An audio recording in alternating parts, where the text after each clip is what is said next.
Morning and a warm welcome to one and all. Before starting today's event, I request all to keep your mobile phones in silent. We are gathered here to celebrate Foundation Day of CSIR and Birth Centenary celebrations of Professor G.S. Ramaswamy. I request our director to invite our chief guest and guest of honor of today's function and other dignitaries to adorn the dais.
We shall begin the function with Tamil Thai Varthu. I request all to please rise.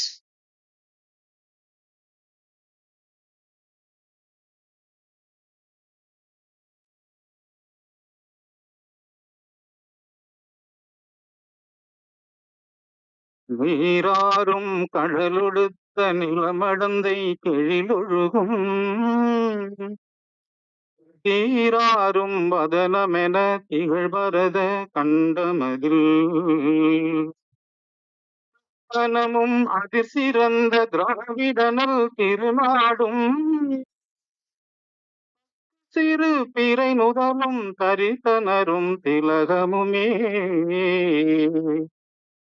திலக வாசனை போல் அனைத்துலகம் இன்பமுற இசையும் புகழ் மணக்க இருந்த பெரும் தமிழனங்கே உன் சீரிழும் திரும்பியங்கு செயல்வரத்து வாழ்த்துதனே வாழ்த்துதனே.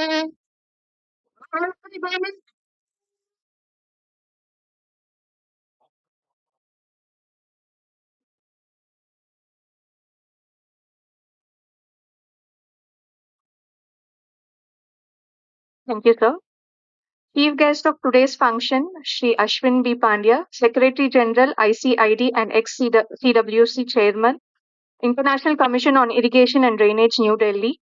Guest of honors, Dr. P. Srinivasulu, former Director Grade Scientist, CSIR-SERC, and Dr. C.V. Vaidyanathan, former Director Grade Scientist, CSIR-SERC, Dr. N. Anandavalli, Director, CSIR-SERC and Coordinating Director, CMC, Dr. G.S. Palni, Chief Scientist, CSIR-SERC, Dr. Parivalal, Chief Scientist, CSIR-SERC, Dr. Robert Sam, Senior Principal Scientist, CSIO, Scientist, PKM Sridhar, COA CMC, Loknath Patnaik, AO, CSIR SERC, scientists, staff members from CSIR family. I welcome you all for the 82nd Foundation Day of CSIR and Birth Centenary celebrations of Professor G.S. Ramaswamy. Council of Scientific and Industrial Research, abbreviated as CSIR, was established by the Government of India in September of 1942, was an autonomous body that has emerged as the largest research and development organization in India today. Every year, we are celebrating this Foundation Day on 26th of September. With this note, I now request Dr. N. Anandavalli, Director, CSIR, SCRC, and Coordinating Director, CMC, to deliver the welcome address.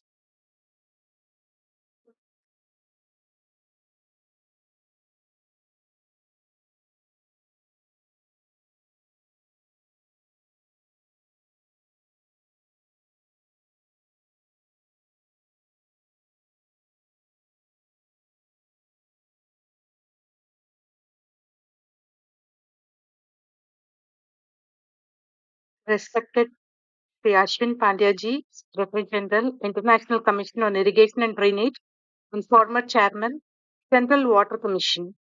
Respected Dr. P. Srinivasulu, former Director Grade Scientist. Respected Dr. C.V. Vaidyanathan, former Director Grade Scientist. And Dr. Parivalal, Dr. Parani, Dr. Robert Sam, COA of CMC, James Sridhar, and Loknath Patnaik, JBO of ACRC, and Sri Jakaria George, and Dr. Gomiti Naikam, Advisor Dr. Bharat Kumar, and heads of the laboratories and scientists in charge of various units of CMC, my dear brothers and sisters of this campus, ladies and gentlemen, Vanakkam, Namaskaram. So it is a great privilege to welcome you all to this special occasion of the 82nd Foundation Day of CSIR. On this occasion, I would like to congratulate all the members of my CSIR family. And my sincere thanks to Sri Ashwin Pandya ji for readily accepting to be the chief guest of today's function amidst his busy schedule. So today we are having two occasions. One is our CSIR Foundation Day celebration along with the birth centenary celebration of Professor G.S. Ramaswamy, the founder director of CSIR Structural Engineering Research Center. So now I request Dr. Parani to felicitate the chief guest, the Ashwin Pandya ji, with a shawl.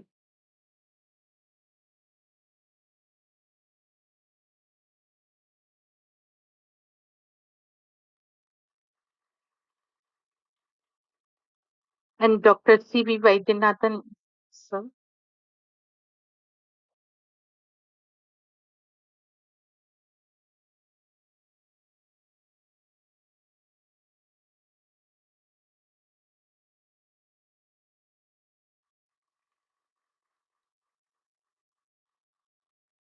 Dr. P. Srinivasulu, sir.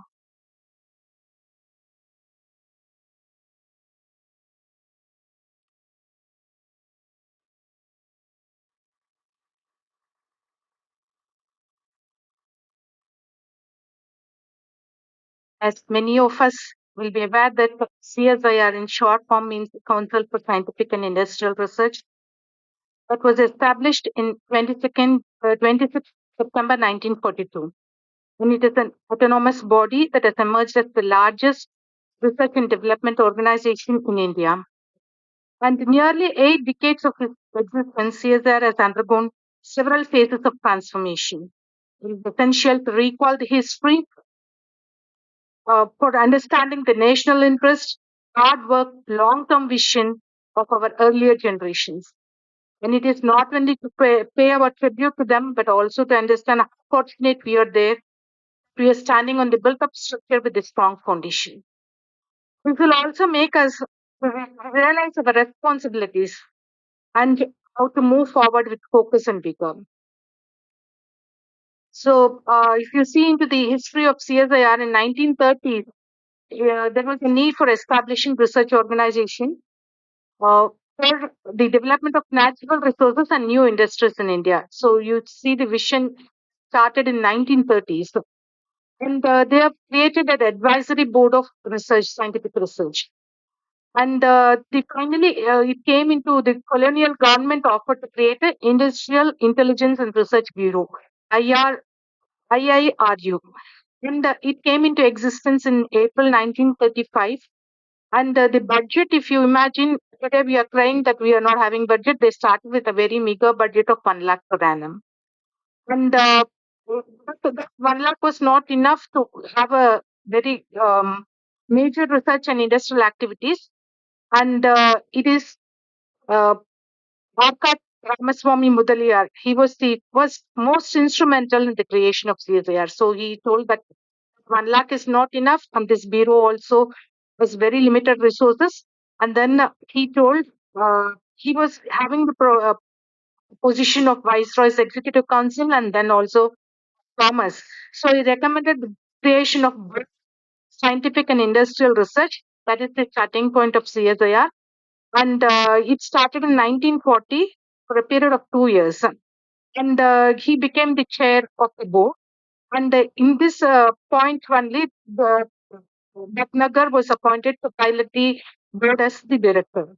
And there are 5 lakhs was the annual budget. So after this Industrial Research Utilization Committee was formed. And then in 1941, 14th November, told with the efforts of Mudaliar, an industrial research fund was created. And this was the first steps towards creation of CSIR. The Constitution of Council of Scientific and Industrial Research as an autonomous body was prepared by Mudaliar and Bhatnagar. So thus, CSIR came into existence on 26 September 1942. And these BSIR and IRUC were the integrated advisory bodies, the governing body of the CSIR. So finally, in 1943, only 5 laboratories were given approval: National Chemical Laboratory, National Physical Laboratory, Fuel Research Station, Glass and Ceramics Research Institute, and National Metallurgical Laboratory. And all these establishments were completed in 1950. See, right from the scratch to the completion and inauguration, it took like 4 to 5 years. So after that, in 1947, when we became independent India, the then DG, Sri Shanti Swarup Bhatnagar, told the scope of the work in each laboratory of CSIR could perhaps be best described to be of the form of a continuous spectrum, not as a single thing, as a continuous spectrum where one end is research work of pure academic type and of the highest quality is carried out, and at the other end, technical development of processes and equipment proceed by stages. So one end is academic, the other one is focused towards the industry. So it is still valid today. The vision that stated in the initial years is reiterated here, and we have to work across the spectrum, not concentrate on only one of the academic thing, but we have to translate whatever we do through research into a useful product or a process or a methodology so that the finally the common people is using it. So, and initial years, we all know that CSIR was concentrating on the national building and towards self-reliance. And in the 70s, there were a lot of challenges of technology from denial era. So we started developing, focusing on the product development. And in the last 2 decades, we are towards the new technology development. And it still continues that we have to address the immediate need, that is make in India or Atmanirbhar Bharat. This is what we have to focus. And we have to have our own technology in all in all fields. And today, CSIR is known for its cutting edge R&D with diverse S&T areas, and there are 37 national laboratories and 39 outreach centers and 3 innovation complexes. And there are about 3,500 scientists supported by 4,500 scientific and technical person, in addition to the administration supporting staff, administration, finance, and purchase. And if you see the wide spectrum, what CSIR is doing from oceanography, geophysics, chemicals, to mining, aeronautics, instrumentation, environmental structures, and information technology. And as we all know, like we are working on 8 teams. CSIR works on 8 teams, and on the aerospace, electronics, instrumentation, and strategic sectors. And the next one is on civil infrastructure and engineering team, ecology, environment, earth and ocean science and water team is the third one, and 4M team, which is mining, minerals, metals, and materials. And chemical and petrochemical team, which includes also leathers. And energy and energy devices team, we need the hour to develop renewable energy and other things form part of this team. Agri, nutrition, and biotech team, and healthcare team. So we are 8 teams. And across the teams, also some of the activities take place. And coming to my own family of CSIR Structural Engineer Research Center and the CSIR Madras complex, consisting of regional units of CSIR Central Electrochemical Research Institute, National Environmental Engineering Research Institute, Central Electronics Engineering Research Institute, and Central Scientific Instruments Organization, and National Metallurgical Laboratory.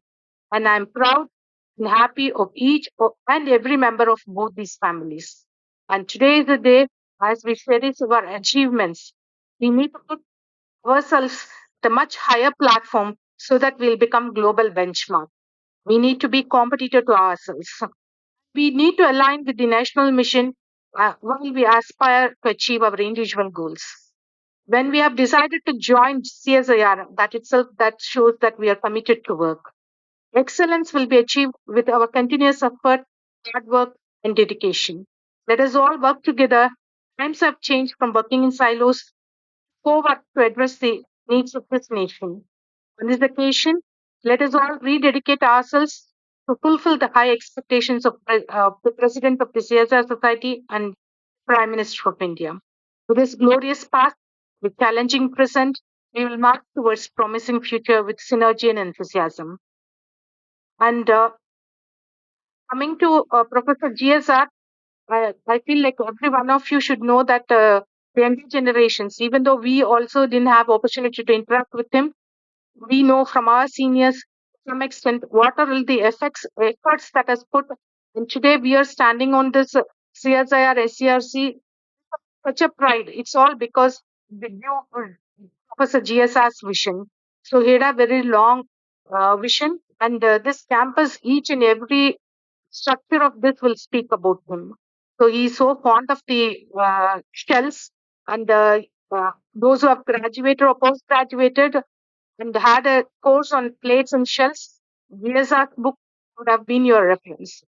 So, such a great person and a visionary leader. And today is his birth centenary celebration, also is there along with us, our Foundation Day celebration.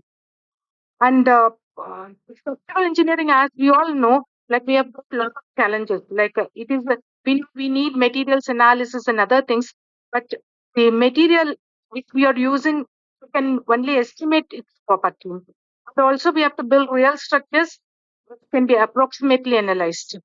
And it has to withstand the forces which are not accurately known. Our responsibility is that we have to have public safety, so we have to define safe, as well as today we have to give a solution which is a sustainable solution. So, and the role of structural engineer exists in every walk of life, and the infrastructure is the bone of any nation's economy. So, with this vision, Professor GSR has created this laboratory called Structural Engineering Research Center on 10th June 1965. And he was born on 3rd October 1923, and he is fondly called as GSR, even though his name is Guruvayur Subramaniam Ramaswamy. Had his early education in Tiruchur and obtained his BE degree with honors from the College of Engineering, Guindy in 1944. When he traveled to USA and joined the California Institute of Technology and earned his MS as well as CE degrees in 1948. On his return from US, he was appointed as professor and head of the Department of Civil Engineering, where he started the structural engineering course at Annamalai University, Chidambaram. He was just 26 years old. Imagine, at 26 years old, he was given the responsibility of professor as well as he created the master's course in structural engineering. And after that, he worked during that time on pre-stitching systems.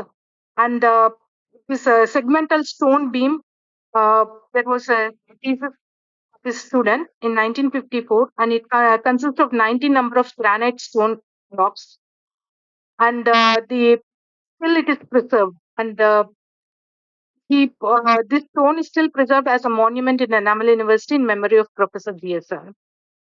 And the he also introduced the postgraduate course. And in 1958, he joined Central Building Research Institute, Roorkee, as head of the structures division and founded SCRC at Roorkee on 10th June 1965 and later moved to Chennai. Shell was his passion, which we observe in many of the structures in this campus, and popular twisted reinforcing bar or grip bar, which he took patent, and today we are fortunate to have his co-inventor, Shri George. And the hard and untiring work with intelligence was GSR's motto, and also Zakaria Jar is one such person. Grip technology was licensed to Tata Iron and Steel Company for commercialization. This technology also received the Import Substitution Award. And it also a huge amount of royalty during the 1970, and the cumulative royalty for this single license between 1970 to 1984 amounts to millions of rupees. So whatever the effort we are putting, if you see in terms of monitoring money wise, as well as it has been implemented in so many places. So that is the impact of that technology which they have developed. And he has established a number of disciplines and testing facilities in this campus. And this is the far-sighted vision of GSR. And today we are celebrating his birth centenary. And today we are having very fortunate to have Shri Ashwin Pandya ji and CSIR, as all of you might be knowing, was intervened through their expertise in solving a number of challenging engineering problems. One such problem was the health assessment of dam structure using acoustic emission testing and advanced NDT Polavaram irrigation project. And he was the former chairman of Central Water Commission, and this was done for them. And I'm grateful to him for raising this occasion as chief guest and share his thoughts with us. And I'm also grateful to the guests of honor, Dr. Vaidyanathan and Dr. Srinivasulu, and many of the younger generation might not be knowing. One book on Machine Foundation was written by both of them, which is still being used by the practicing engineers.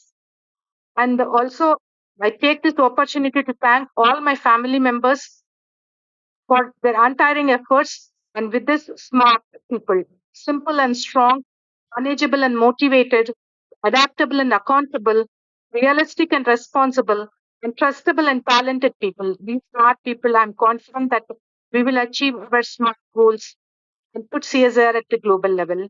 And I would like to conclude with a Tirukural, எண்ணிய எண்ணியாங்கு எய்துவர் எண்ணிய திண்ணியராக பெறின், which is most suitable to Professor G.S.'s birth centenary with the firmness which he had. So this Tirukural means those who plant with so much of firmness, they will obtain whatever they desire. And also, I thank everyone, Jason.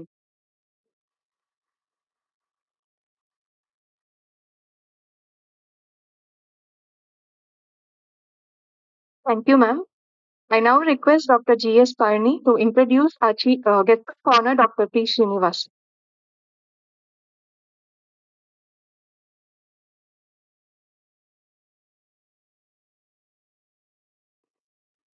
Respected dignitaries on the dais and off the dais, dear colleagues, former colleagues, including octogenarians, ladies and gentlemen, good morning to all of you.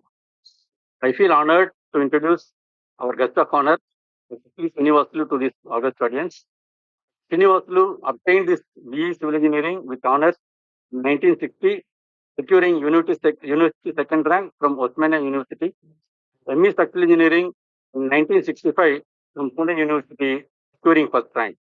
And doctorate in technology, which was awarded in 1969 at the Technical University of Budapest, Hungary, securing the grade distinction by merit.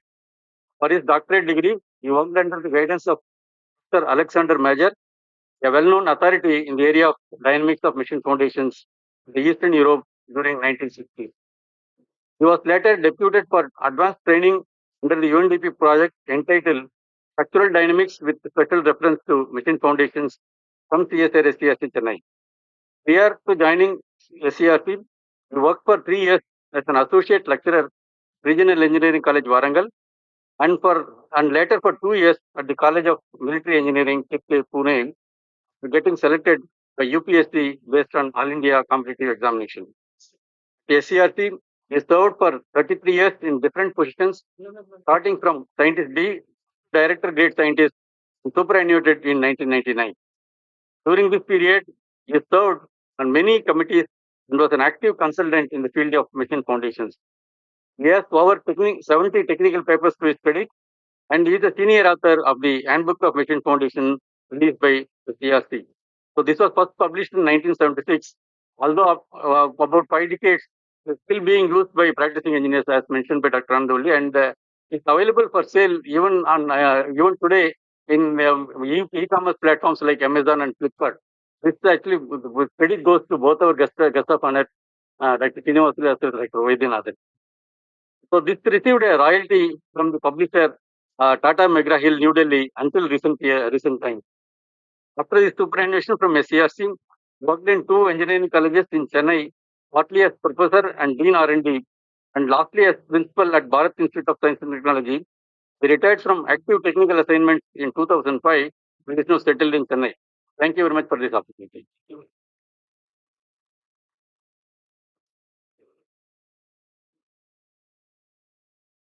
Thank you, sir. With this very brief introduction, I request Dr. P. Srinivasulu to deliver Professor G.S. Ramaswamy Birth Centenary Lecture.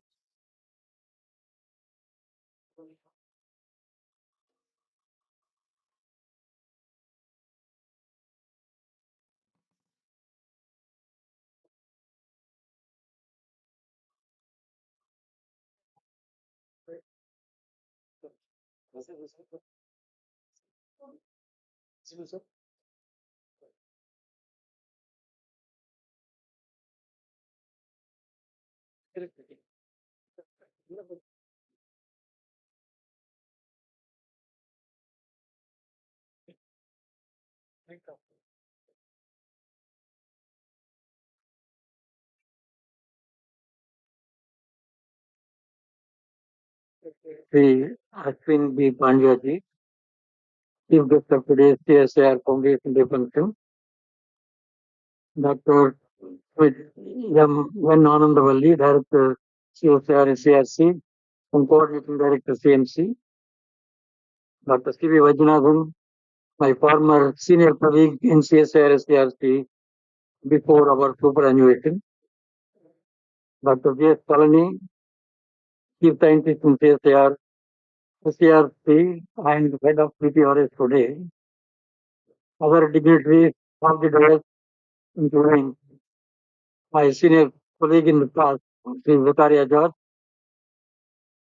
doctors and staff members of IIT Madras and Anna University, project leaders, scientists, scientific staff, and staff members of both the CRC and CMT, invitees present here in this hall, ladies and gentlemen. The outset, I'd like to exchange my greetings and good wishes with members of CSIR family on this Foundation Day of CSIR. Next, I would like to thank the director of CSIR-CRC for having invited me as a guest of honor to today's function and to deliver Dr. G.S.'s Birth Centenary Lecture. The mark of our tribute to this great personality for his exemplary qualities and services as an R&D professional par excellence in CSIR-SERC. Next slide, please. Coming to my presentation, I propose to cover it in under two parts. I hope to cover it within 30 minutes, 20 to 30 minutes. And to be well in time, I have planned to read out my presentation in parts and then look at the slides for slight elaboration as and when required. In the first part, I propose, as this occasion demands, to recall the special attributes and admirable qualities of Professor G.S. Ramaswamy with illustrations and memories of my past association with him during 1966 to 89, during my tenure here. This may seem a repetition of the past, but the occasion demands reviewing them today with great respect to him. Besides, this not being a technical seminar, I don't propose to go into technical details of my past work here, but concentrate mainly on the very purpose of this meet. Later, if time permits, under part 2, I may touch upon some salient features of my own career growth here in CSIR under Professor G.S.'s guidance. Next one, please. I'd like to quickly run through Professor G.S.'s grand career here in SDRC and in the country at large. Then his special qualities, the positions held by him, the strategies he adopted in SCRC to bring up this institute as a unique center for research in structural engineering, The first recruitment of scientists done in 1966. What are the notable contributions he made?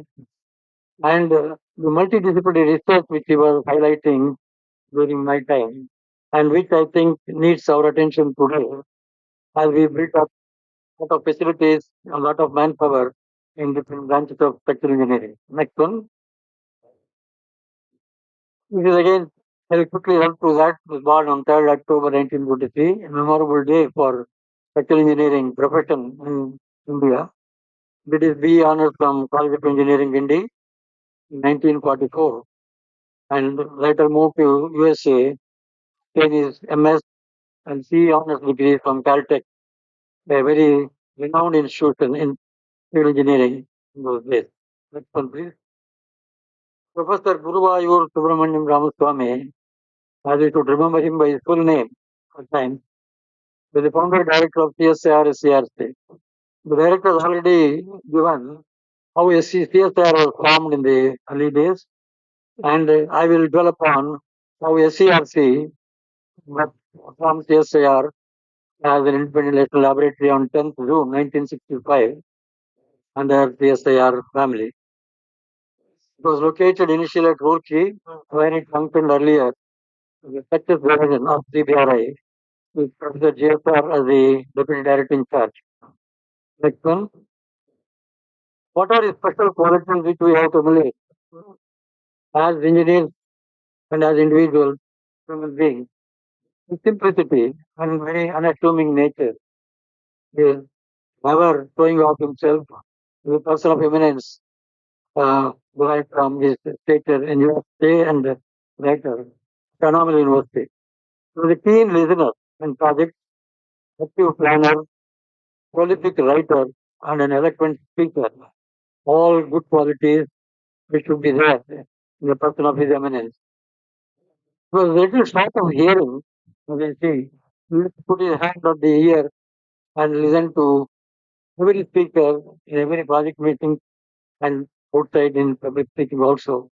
I don't know why he didn't wear a hearing aid, which was a drawback for his eminence to get wider publicity. By our far-sighted vision in R&D activities and building lab facilities, first new knowledge and skills. The other day when Professor Rajsekhan was from Coimbatore was sitting here on this platform and a similar situation, he was telling how Professor G.S. used to ask him certain clarifications on his own modeling, of which he was authority. He begged many young scientists and students for their PhDs. Our director also was one such who was trained by him, I told. So he never hesitated to ask anything that he was not clear about, either in meetings or in discussions. His specialty was he came to SARC with a mission to recruit young scientists and train them up in specific areas of research which he thought is the need of the hour.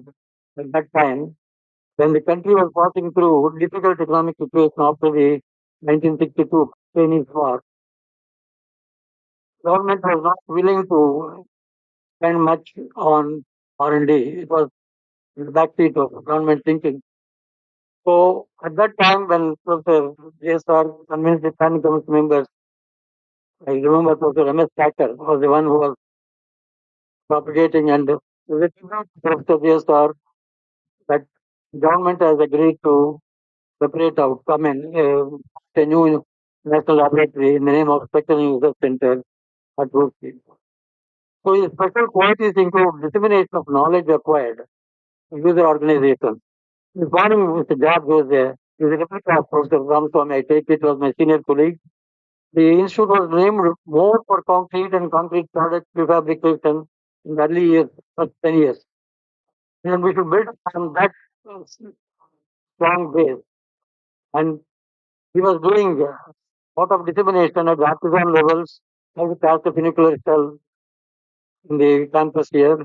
And as Madam Director said, this institute has facilities where every building speaks to itself, a new technology which should be followed by the building industry. I think a slight deviation from my present here is we should not coordinate with Builders Association, as Mr. Dikaria Jad was mentioning this morning, and build up our name, which was established by Dr. Ramaswamy and Mr. Dikaria Jad in those days. We should not treat the technology as a time-old one. We can polish it, remove it, use the latest technologies, and try to bring it. Even a failure in the beginning can be an indirect success in the long run. That could be the spirit, I think, of research institutes, which are spending a lot of money by way of infrastructural facilities, which will be propagated for their wider utilization by user industry. Now, a handbook, which was mentioned earlier, the Arithmetic Design Handbook authored by Dr. Ramesh Chandran, Dr. Sarkar in Roorkee, before SCRC moved to Chennai, and the Mission Foundation Design Handbook, which we and my colleague Dr. Vajanathan brought out in 1976, are two examples of how many new development from SCRC was willingly received favorably by the user community. Next one, please. The positions held by Prof G.S are quickly I'll run through, even Chief Technical Advisor, to the consultant of Trinidad and Riyadh. At the age of 26, he was a professor. After he returned from USA, with his coveted degree of CE honors, he was the director of CSIR-SERC and coordinating director later when SCRC moved to Chennai. He was the chairman of many BIS committees covering structural engineering subjects, reinforced concrete, distressed concrete, and so on. And he was the chief coordinator of UNDP program, which is a feather in his cap. We pursued vigorously for acceptance because UN came forward to support this program of adding specialized equipment facilities and different projects, and also train the young scientists abroad in certain identified institutions. That is his big achievement of Professor Ramaswamy, and we should remember him today on this. Only remember him on this Foundation Day for CSIR. Next one. See, the strategies as I observe him, he doesn't go by performance in interviews. He used to select young postgraduates from the list of candidates coming for next day interview, possessing consistent academic record, like university top rank, and then give them facilities. You go anywhere in India abroad, I'll give you. I give absolute freedom for people to go. Nobody misuse that freedom given to him. And people work like bulls and try to make a dent in the areas in which he has. Like, I was one of those few early scientists who have been encouraged by him by my training at that place. He gives states to enhance their knowledge by arranging training programs at home and abroad. In the predominant areas of R&D, selected about 7 or 8 areas to be included in the UNDP program. So the sixth power plan, industrialization was the main theme of India. A lot of industries, power plants were going up. A lot of maintenance problems, and that we identified those areas which we will discuss later. Next one. First recruitment of scientists took place in February 66 when I was inducted as the first scientist B within SCRC budget after a memorable interview that took place in CSIR headquarters, New Delhi. All others, about 10 people were recruited from the special division of CBRI. I don't want to name them because most of them are not here today. But I was the beneficiary of his first recruitment. Okay, next one, please. Now, these are not all contributions. I think we should remember these things at a big glance. He was hailed as a shell man after his invention of funicular shells, of which Mr. Vicaria Batch is the co-inventor. So that the popular handbook on design of construction of funicular cells published by McGraw. It was a book by an Indian author. His pioneering work on group bars. Again, we are fortunate to have Mr. Zakaria in this audience. He developed with Sri Zakaria of CRC, later adopted by TISCO for commercial exploitation. His contributions in the area of concrete and concrete products in those areas like ferro cement, fiber reinforced concrete, polymer concrete, use of geopolymers, to name a few. Products could demonstrate itself for the economy and adaptability in different environments. Next one, the notable contributions is a book I was referring to by me and Dr. Vajanathan. We struggled in those days sitting on rooftops doing proof corrections at Roorkee. It came to near final shape when we moved to CRC, Chennai, and the first book came out in 1977. Professor G.S. was instrumental in recommending the book to be published by Dr. McGrath, of which he was the chief technical advisor. This book, as many pointed out, was thanks to his vision, to its popularity by way of multiple reprints brought out to reach the market demand by the user community. CSIR has been the recipient of that. There have been as big as Greenback project, which Madras and Prof Ramaswamy were the main inventors on those days. Next one. See, this stage I wanted to dwell upon something called multidisciplinary research. In my opinion, you see, as we get matured under Prof Ramaswamy, we feel that no engineering research is one dimensional. We should cooperate, coordinate, along with a few other neighboring disciplines. CSIR CMC and CSIR CRC now under one roof is a great opportunity for multidisciplinary research. I think and still being utilized in stages to perfection. See, we were doing SWOT analysis by Professor Ramaswamy for our projects. So some people thought that neighboring institutions are threats and not opportunities. I think we would tell that idea difficult to coordinate between institutions because of the credit sharing part or the aims of different institutes are different. We are national laboratory confined to research and development, whereas IIT is meant for training students and the scholars for their degrees. But still, there should be, in my opinion, the way to be found out in at least in some areas where there is scope for transferring technology to the wider domain to the user industry. Now, the another point which Mr. George was alluding to in this morning, forecasting research needs of the next century or next decade, marketing research output. I think marketing is no less a subject, it's as big as R&D work itself.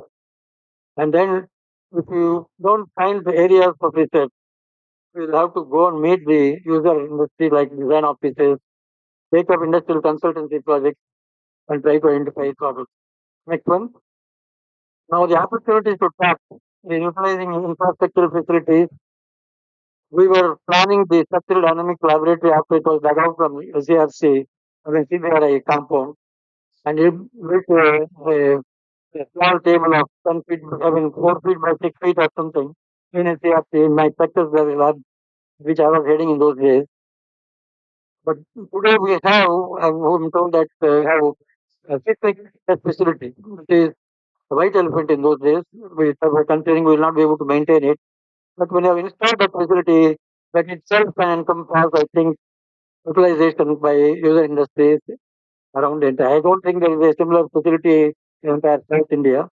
I don't know whether Roorkee University has built up in that big school a taking table of that magnitude, of that precision, where you can test the structure, model, and prototype, put on the taking table and give back passive input excitation, whether it is earthquake excitation or any type of ground-borne operations, excitations, or disturbances which affect the industry.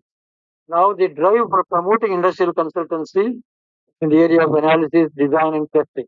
These are the three pillars of structural engineering. As I see, we should form groups and propagate the knowledge acquired so far, and will provide dividends. People will form a queue outside for sponsored research. Especially being a central government institution, I think at least government companies will come forward, like sourcing boards and other things. So this is my view as to opportunity to tap and not to get bogged down in maintenance of such facilities. Next one. Of the GSR, which is notable contributions that I have highlighted so far in outline, left is for his hardly aboard on 9th March 2002 in Chennai. His passing away created a big void in the structural engineering world. after a brilliant career as an outstanding scientist and consultant. This is what I thought I should pay a tribute to him as one of the beneficiaries of those years. Next one. See, now sorry, just quickly into the second aspect of my presentation today. I would again like to read out a small list of what I wanted to say along with the presentation. I will try to cover it in two aspects. My career growth in SCRC. Like many of you, I was a young scientist whom I worked with Dr. Ramaswamy's guidance in those days. Never looked outside SCRC for any uh, outside attractions. Then, what are my post-retirement activities? I will touch upon these things quickly. I'm sorry, I can spend another 5 minutes. Don't mind. Uh, Coming to part two of my presentation, which I will quickly run through, broadly covers my career growth in SCRC. It was by and large smooth, barring some hiccups experienced here and there, which are common in everybody's career. I had the fortune of being deputed to Hungary by Professor Ramaswamy just after 1 year of my stay in SCRC. Well, overall, I can say with satisfaction that my career in SCRC was a rewarding one in many ways. For this, I owe my gratitude to the directors, starting from Dr. G.S. and the excellent support I received from my scientist colleagues who joined me in my division at different times subsequently. Two of them, Dr. N. Lakshmanan and Dr. N. Gopalakrishnan, have risen up to the level of directors of the CRC and CBRI respectively, both on the base of their own caliber and their own achievements demonstrated here from SCRC, of which Professor Ramaswamy, if you remember, as its founder director. Just a word on Dr. Lakshmanan, who is unfortunately not with us today in our midst, as fate had snatched him away early. As a tribute to the late Dr. N.F., I may add a sentence more that he was an all-rounder in structural engineering with amiable temper and helping nature to all scientists at that time, no matter to which division he belonged. He was liked by all scientists because of his good nature. We worked together for over a decade during 1980 to 90 with perfect harmony and good understanding of our responsibilities, willingly shared, along with associated hard work also needed in those days to meet the targets given by Professor G.S.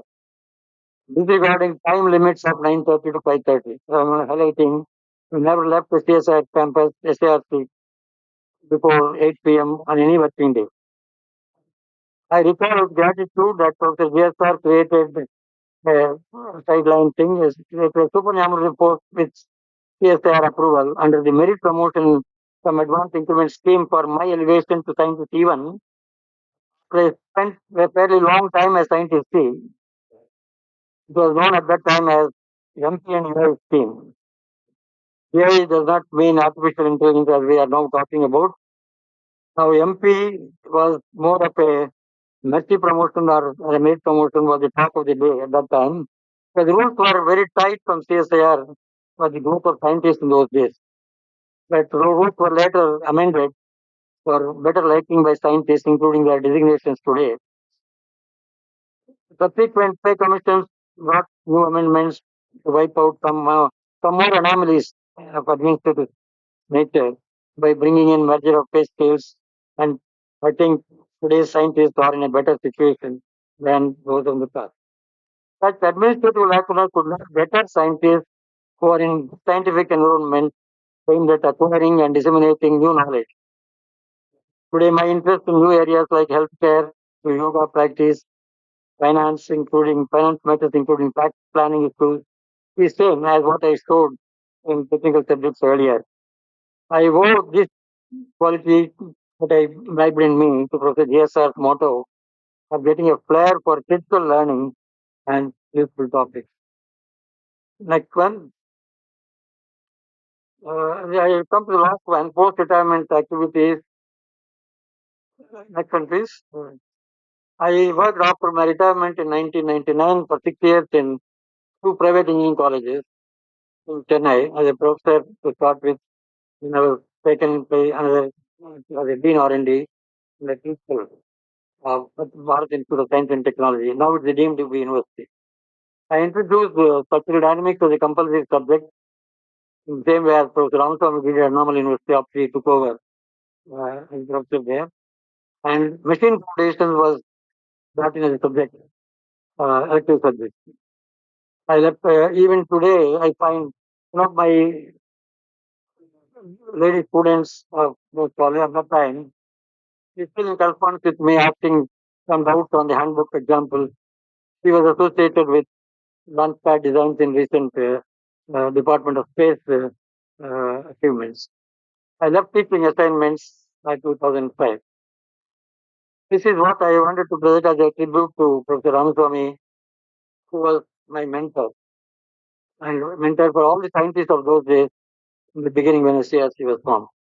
Thank you very much.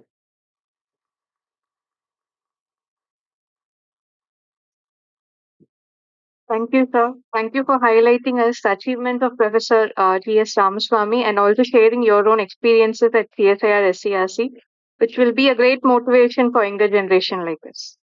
I now request Dr. G.S. Palni to introduce guest of honor, Dr. C.V. Vigyan.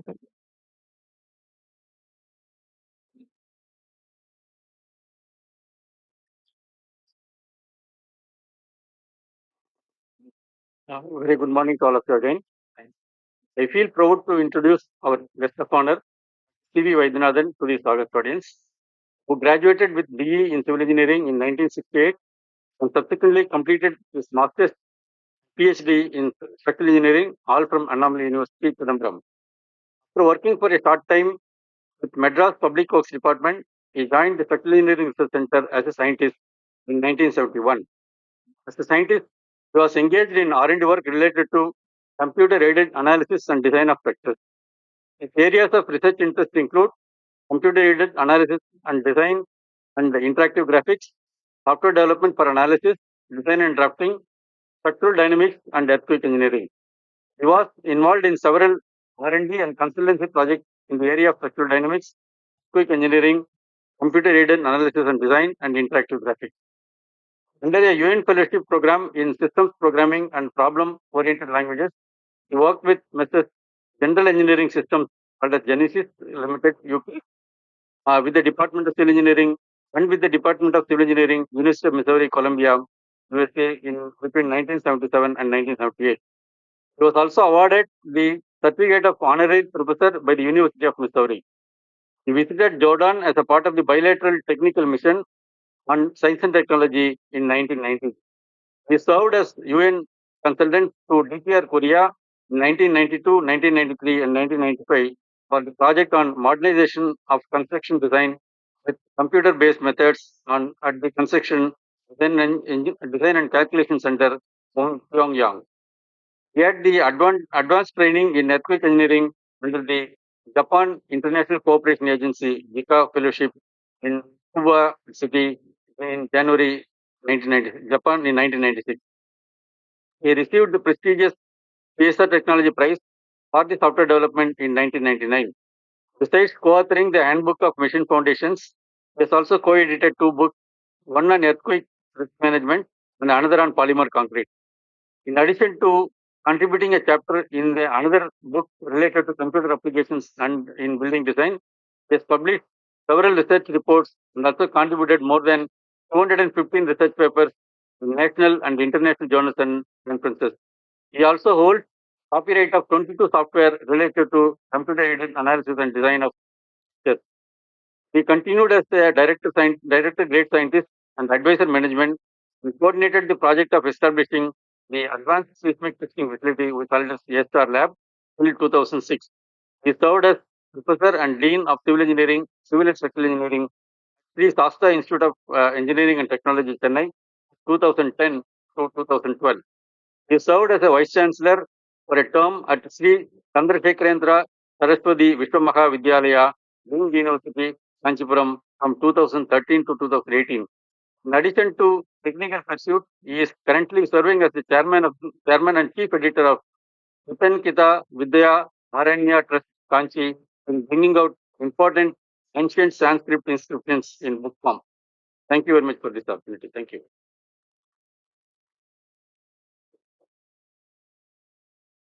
Thank you, sir. With this very brief introduction, I now invite our guest of honor, Dr. C.V. Vaidyanathan, to deliver the Professor G.S. Ramaswamy Birth Centenary Lecture.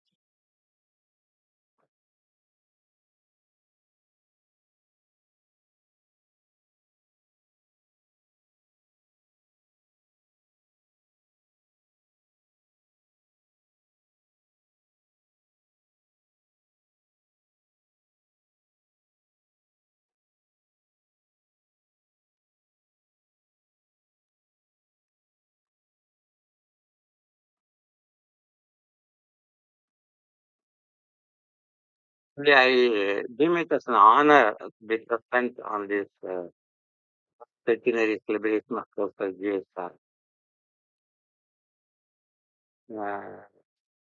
Thus, I should greet Pandya ji and also that director, Dr. Anandvalli, and my senior colleague, Dr. Srinivasulu, and all the dignitaries present on the dais, and especially off the dais, Victoria George and Pramati Nayakam, and also the budding scientist and my former colleague, Professor G.S.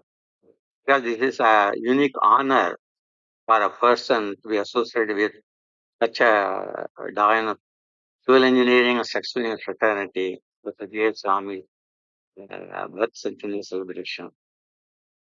Uh, Actually, Dr. Sandavalli and also Dr. Srinivasulu, they have given a detailed account of Professor G.S. Ramaswamy from all perspectives. So they have made my uh, presentation rather simple, but just a few additional points, especially starting from his studies and till his passing away. My senior colleague, as usual, Dr. Srinivas has given a detailed account, very meticulously. I should thank him for that. Actually, this day, being the birth centenary day, uh,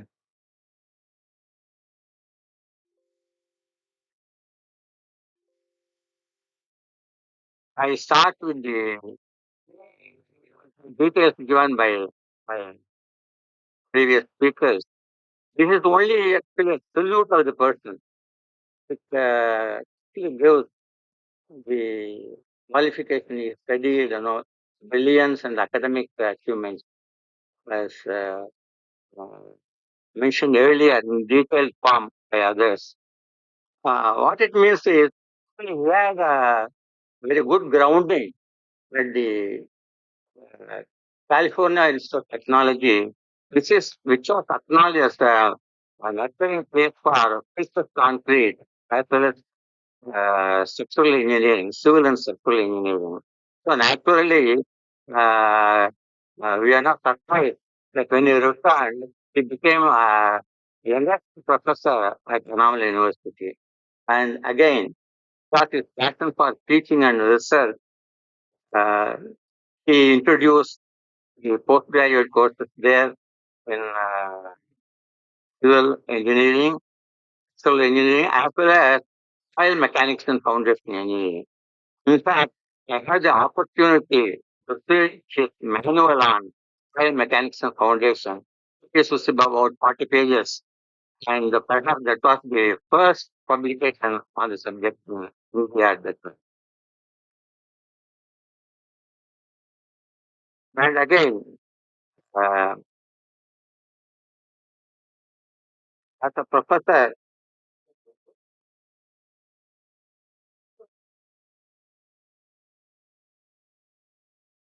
he was uh, very much interested in teaching and also spread the knowledge through publications. So publications of good books was his forte. And this was also covered by my colleagues earlier, the book on analysis, design, and construction of steel space frames and modern precious concrete design and also the famous design and construction of concrete shell roofs, which used to be our Bible for our postgraduate studies in the subject on cell structures.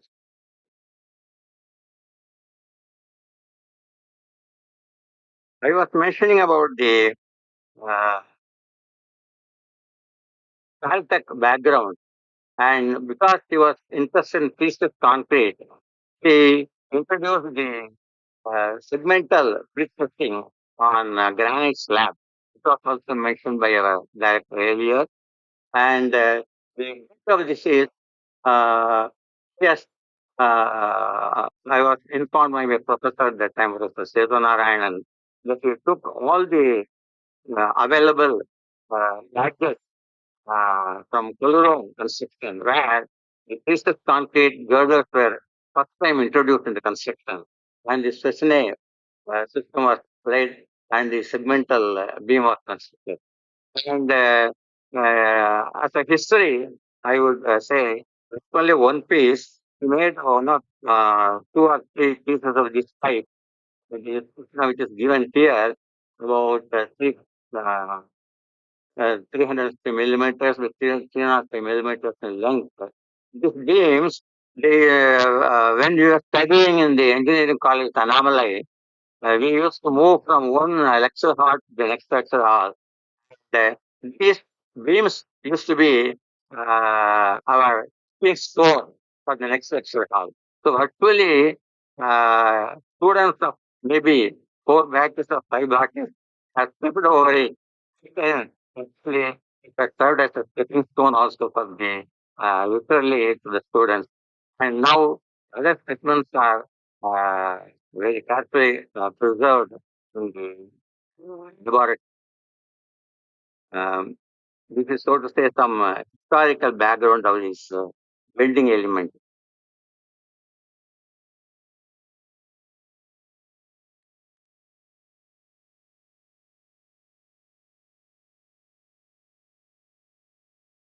Then she had a fascination not only on precious concrete, but very particular on cell structures. She believed that natural forms offer very strong uh, support to any outside load.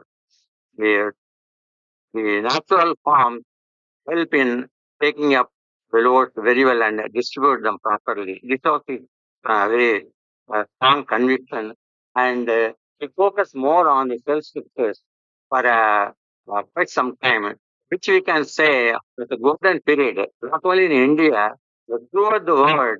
That period, you will find lots of publication on cell structures.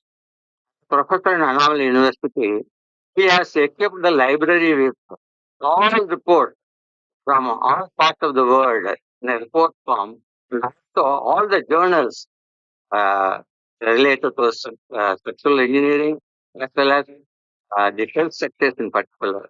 I had the opportunity to go to most of them as part of my PG studies there. And I was surprised to see very ancient reports also from the United States, UK, and other places on, particularly on health sectors.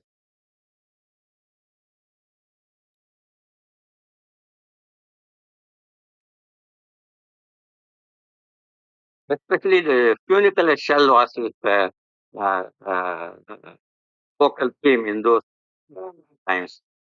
Coming to my connection with Professor G.S.R., uh, it all started with attending a conference on international conference on uh, shear, traction, and bond, PSG.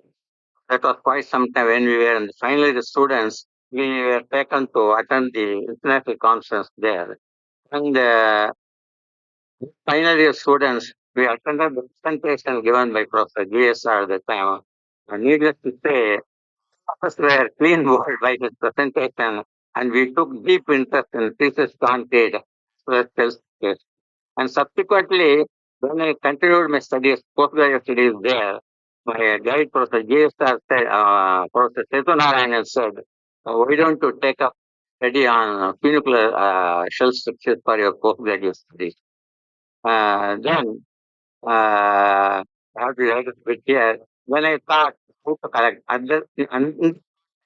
I searched in the library and found lots of literature available, but still I wanted to get the literature from Professor G.S., who was well known at that time on construction and propagation of shell structures. So I wrote a letter to him.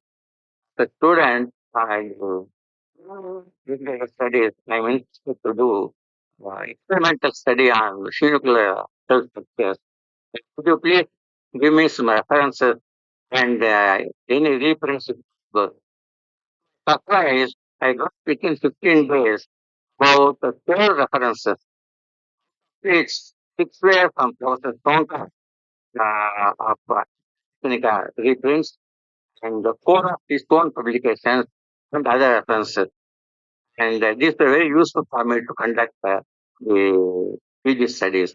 Then it came to question of how to do the experimental study. Then at that time I visited the CSIR campus here, and happy to say, met the judge at that time. And also one Mr. Desa, I think, I don't remember exactly Desa that time, who was involved in the construction of the water tank, special shape water tank at the time. So, George suggested to me how to go about doing the experimental, because he was also mentioning in the morning, it can pick up very large loads and who to go till the end of the, it's very difficult of breaking the circle. So that was the point. So then we decided to adopt multi-point distributed loading. That is what we adopted to my study. These are some of the famous uh, shell structures put on construction at that time, various forms. And you can see, especially, I had the opportunity to see the National Institute of Defense, Ahmedabad, many clinical shells on various geometry, maybe rectangular base, uh, with fire base, and also using brick, using concrete, combination of brick and concrete, and all that.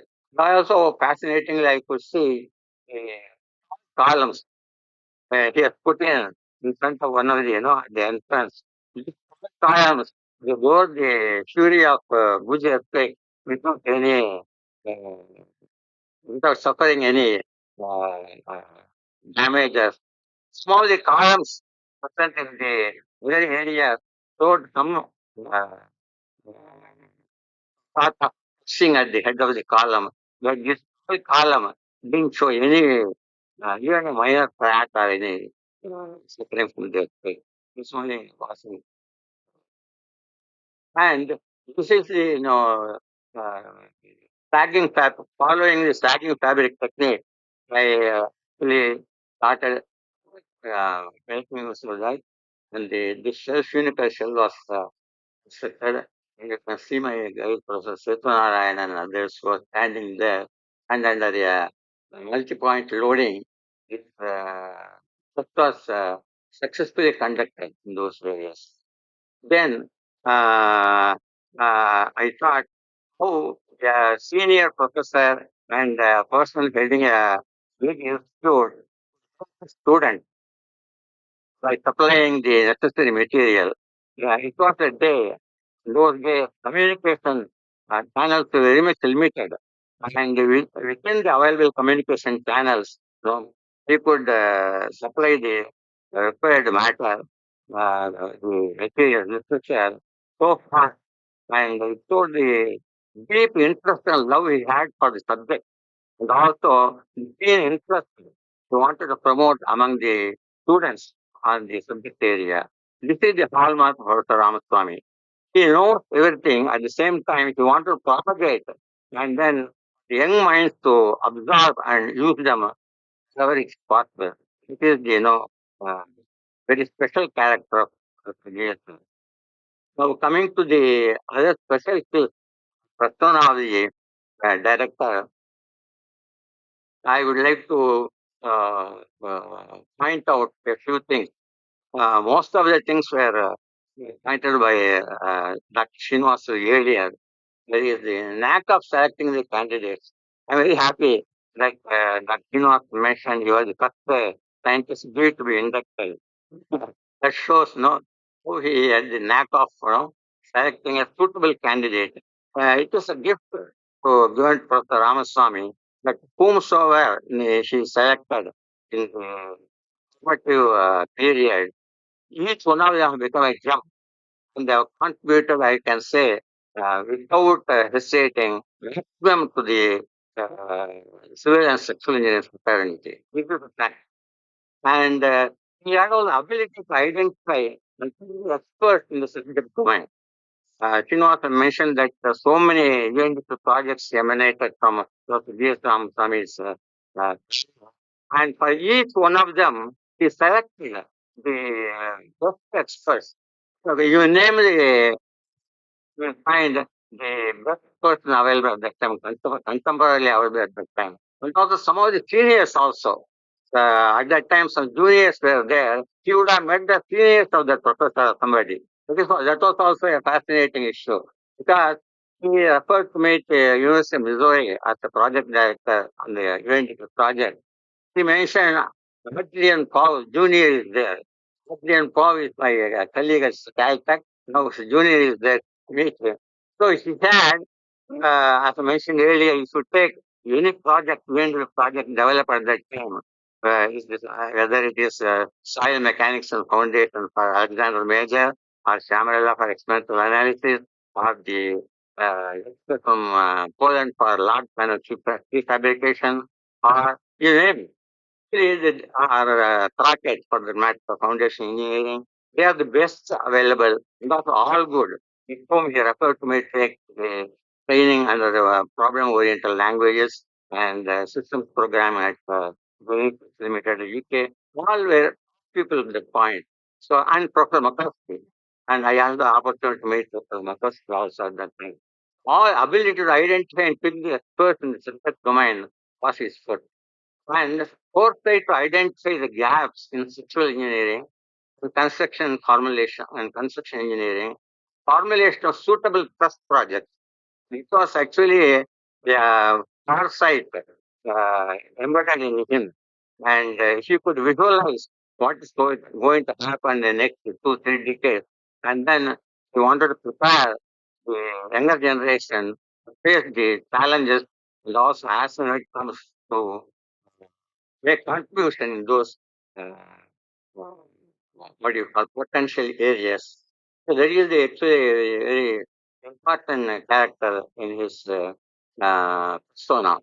And of course, he is not able to get area. He will open up a new area like Mission Foundation and uh, Handbook of Mission Foundation and principal structure and the for matter thing of transmission towers like that.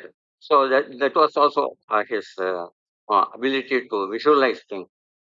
And another important issue is building a strong second line of defense through proper training, orientation, and exposure to the latest trends. So this is a very important issue I would consider. That any institute to look at something from all trends and persons who headed or the other who can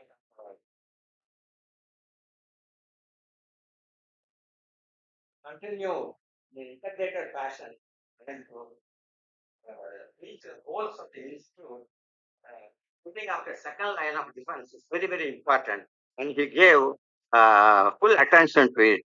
And whosoever joins, he will assess, and then according to the ability, he will assign them the area in the particular sector, fully train them, orient them, train them, and then make them actually good suitor to the laboratory. That was his strong point as a leader of the institute.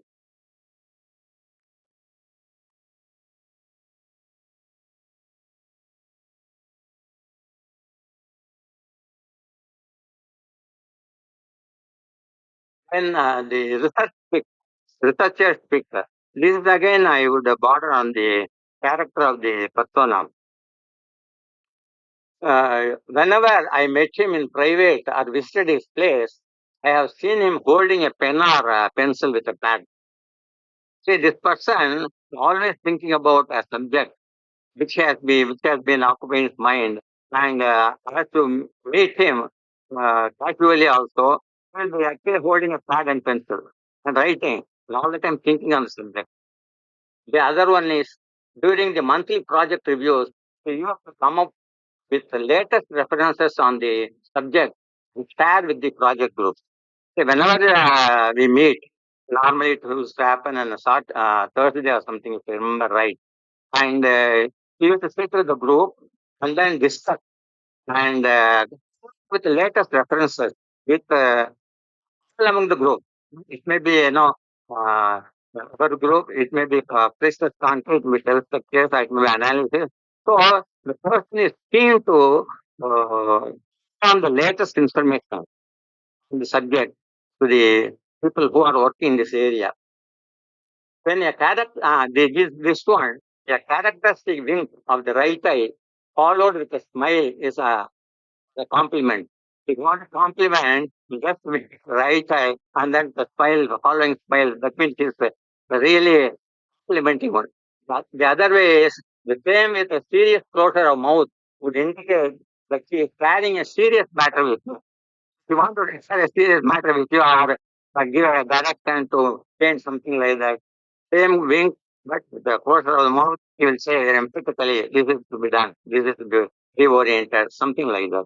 This is actually sort of an emphatic way of telling and guiding the people.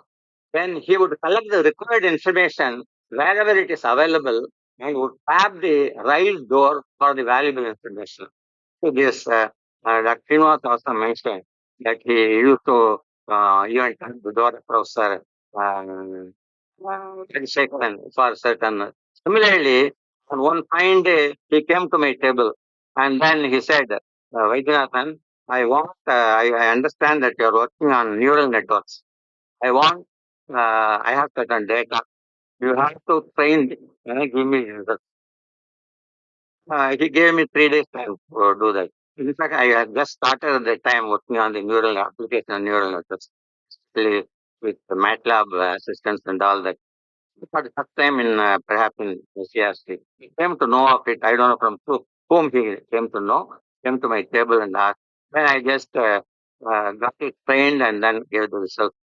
Then he was happy with the result. And when he came back, I asked him if I'm not curious enough. I want to know where he was going to use it. Then he said, I am going to put it, the, I'm giving an example in my next book. I showed you the space case. Uh, that one example on folded procedures. I want to go to submit just briefly. And this is what to say is, if he will not spare any stone unturned, he gets his required information. He will tap any door for the, till he is satisfied. This is one hallmark character of Professor Ramaswamy. Then, uh, then his statement, of course, this is a little bit hidden statement. In his statement, we find large number of gem polishes and not gem finders. This is his character statement, which he has put in his book on shell stickers also in the introduction part. We find large number of people who are gem polishers, but not real gem finders. That means the concern for creativity and originality. He wanted the researchers to come with original and creative ideas. That is his hallmark.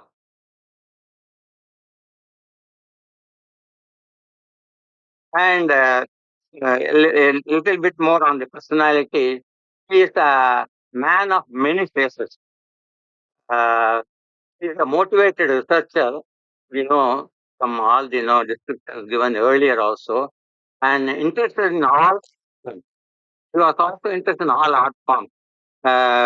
Once he started with me in, among the after a function was over in Roorkee, that all the art forms have to be presented in a pleasing way to the audience. That is more important.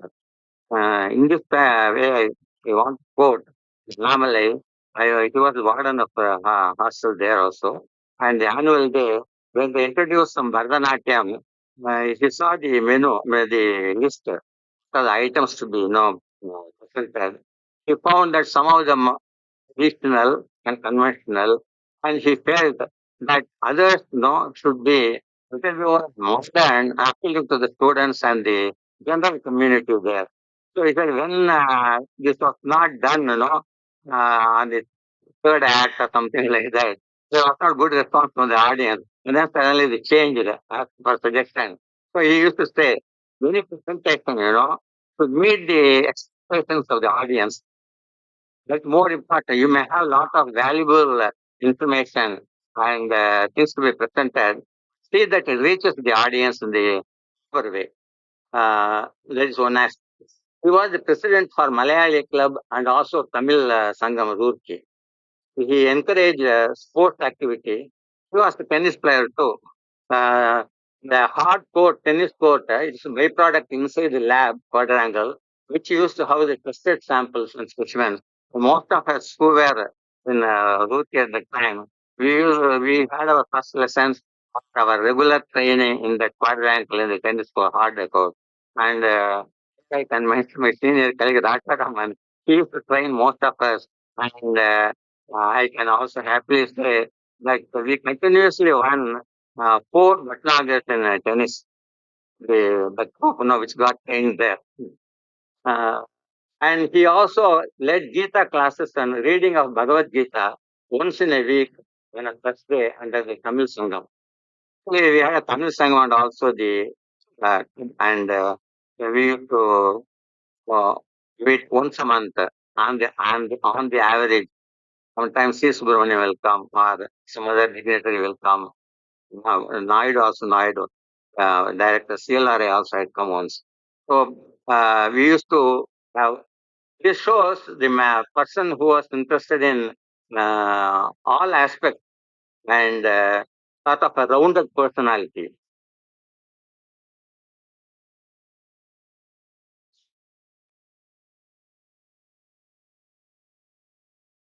And there, I found him as a um, true seeker of knowledge. Some of the things mentioned earlier, that he will go deep into the subject and also tap anecdotes to collect additional information and check up the veracity of the new technique. And unless he is satisfied, he will not propagate it. And also, he believed in seeing is believing, especially in a practical area like civil engineering. That's why George also mentioned in the morning, most of the experimental structures are put along the train which we had earlier on both sides. We had all models, created. So the practicing people, when they see actually the success constructed through the technology suggested, they will have the satisfaction and confidence. And also they will propagate it in the field. Because our ultimate aim, technology developed should reach the common man and the society. That is very important. This he was very particular, and in this aspect, uh, I found him as a true seeker of knowledge, sort of searching, collecting, absorbing, assimilating, again returning to the society in a tangible form. This actually reminded me of a old Tamil singer where he says, "Pass the true seeker to a temperate wind tendril."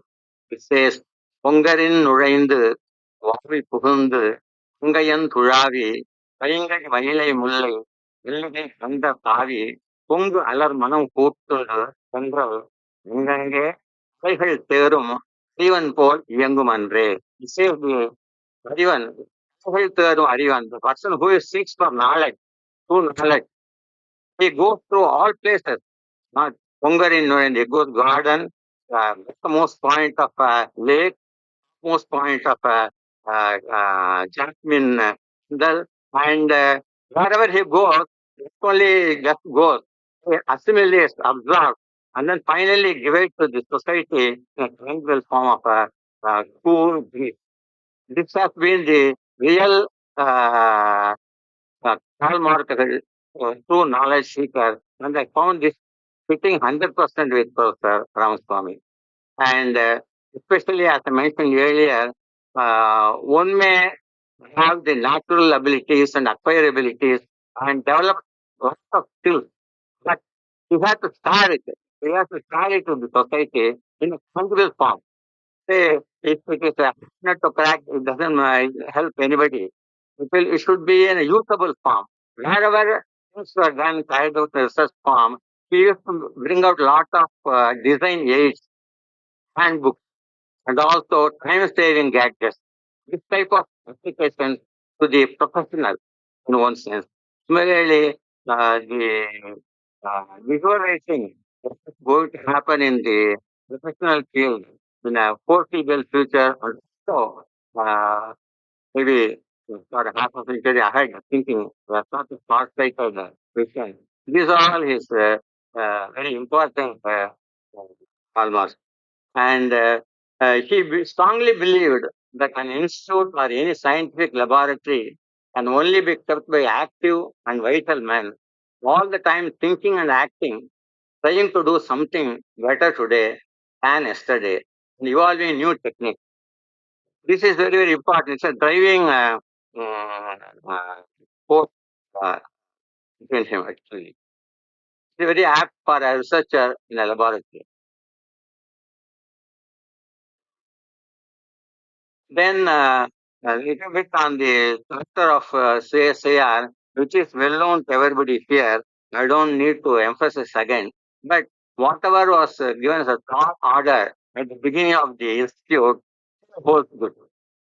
See, we have a certain rewording and reorientation of the same sentences, but this uh, order still holds good for us, especially, from the discussions we had and presentation made by Srinivasulu also, and the morning Arya was also mentioning. You can see that whatever you develop, you should benefit the practicing engineers to familiarize them with the latest developments in analysis, design, and construction. It sums up everything, the essence of the existence of a laboratory of our time. So, wordings may change this way or that way, but it holds good. I'm happy that in present also the Anandavalli and group and all this will follow the same principle and for, uh, with the orientation on this side or that side, but the essence remains. So this is actually sort of a brief presentation I want to make on this centenary day. This is actually what I had seen is much more detailed technical achievements have been already uh, presented by Dr. Srinivasulu and director. And I thought it would be fitting to tell a few flowers from the research garden that he built and then tie it with my thread of personal experience and then offer it garland this line of uh, civil and structural engineering fraternity, Professor G.S. And uh, I hope the DSR mix, which I gave a little bit earlier on the research part of a uh, research engineer, will be useful to the younger generation. With this, I close my presentation and thank for this opportunity and the honor given to be part of this centenary celebration. Thank you.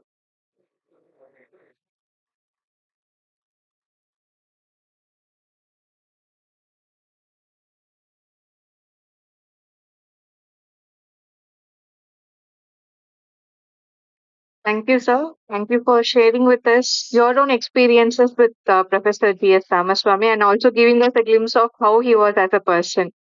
And I now request Dr. G.S. Palni to introduce our chief guest of today's event, the Ashwin D. Pandya.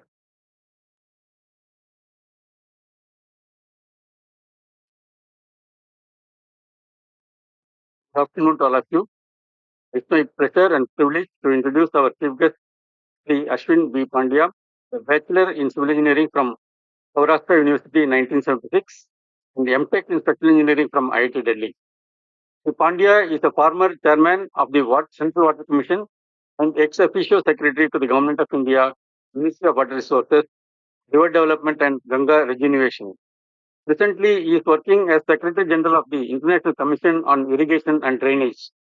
He joined the Central Water Engineering Service and Central Water Commission in October 1977 and held various positions in the department and other organizations to the Ministry of Water Resources like Water and Power Consultancy Services, National Water Development Agency, and National Projects Construction Corporation.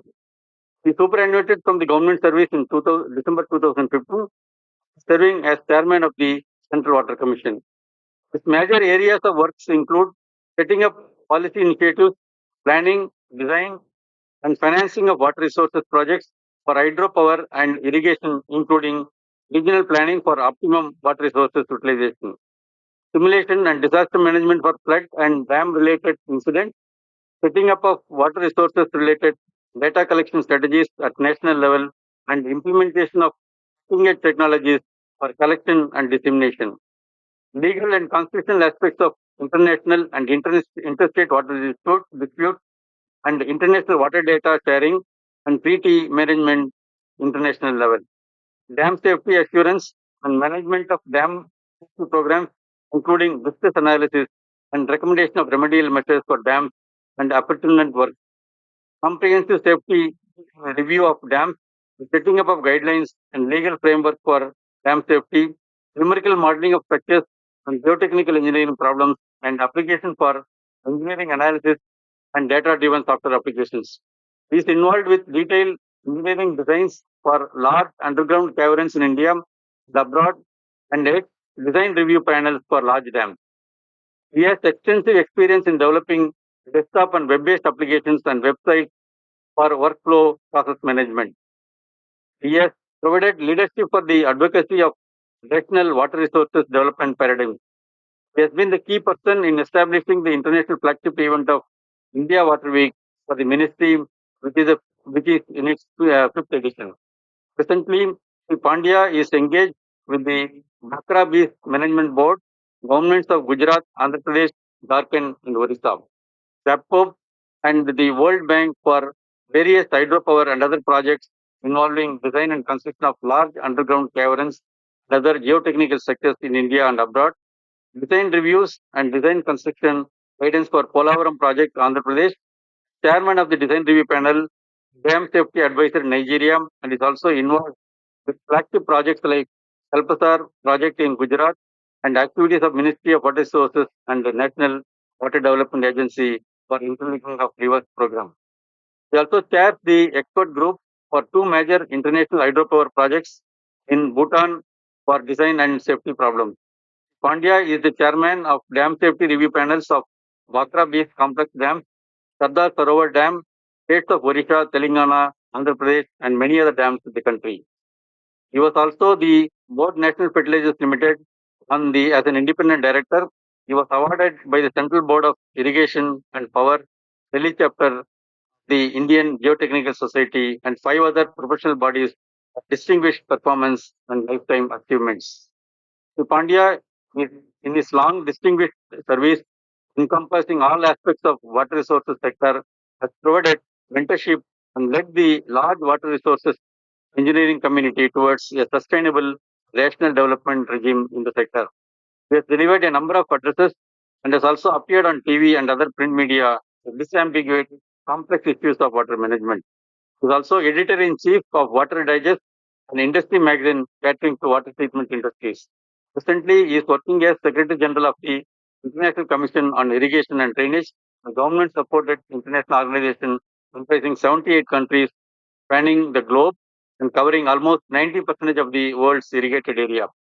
As a part of the organization's activities, they set up a web-based e-learning program, dams and network safety, micro irrigation techniques, and solar-powered irrigation scheme for international audiences.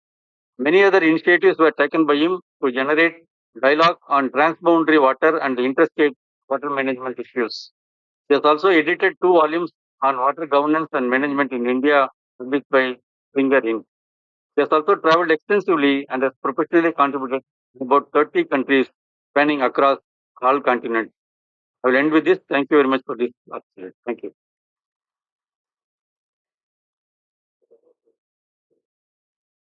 Thank you, sir. I now invite our chief guest, Sri Ashwin B. Pandya, to deliver the CSIR Foundation Day Lecture.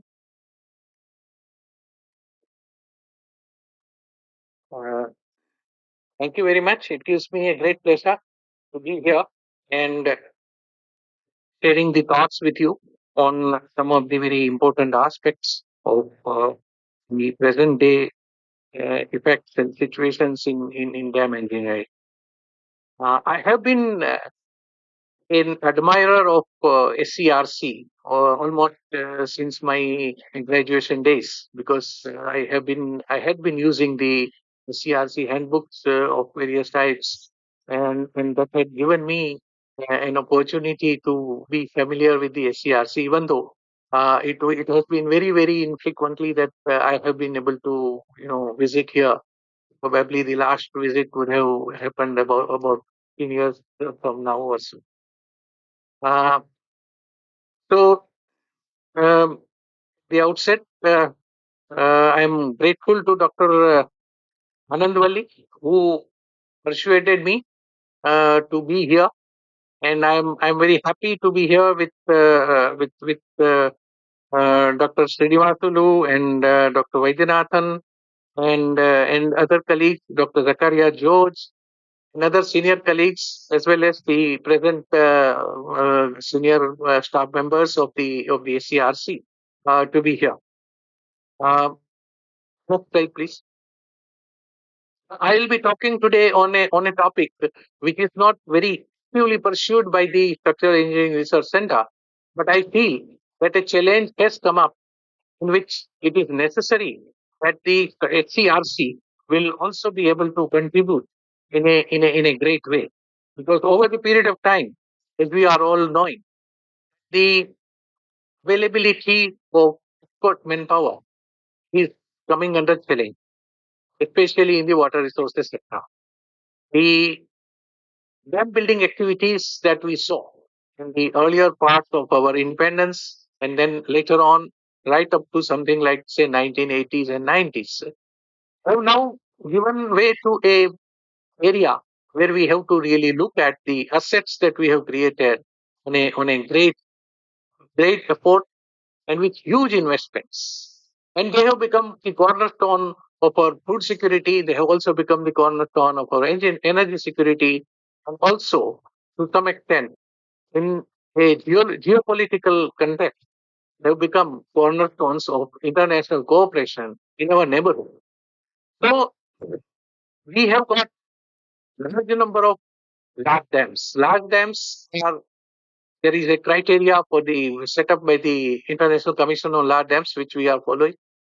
And these large dams are storing significant amount of water, and they are storing significant amount of resources in form of energy and in form of food. So it is very much necessary that we look at these assets in a systematic manner and then provide for their safety and upkeep.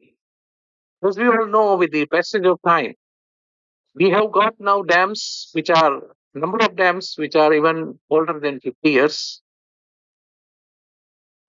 And the other thing that is important is that for a country, heavily populated country with a relatively seasonal water shortages of very high order and a monsoon-based climate, dams we have to look at it as diamonds. Like diamonds are forever, dams are also forever.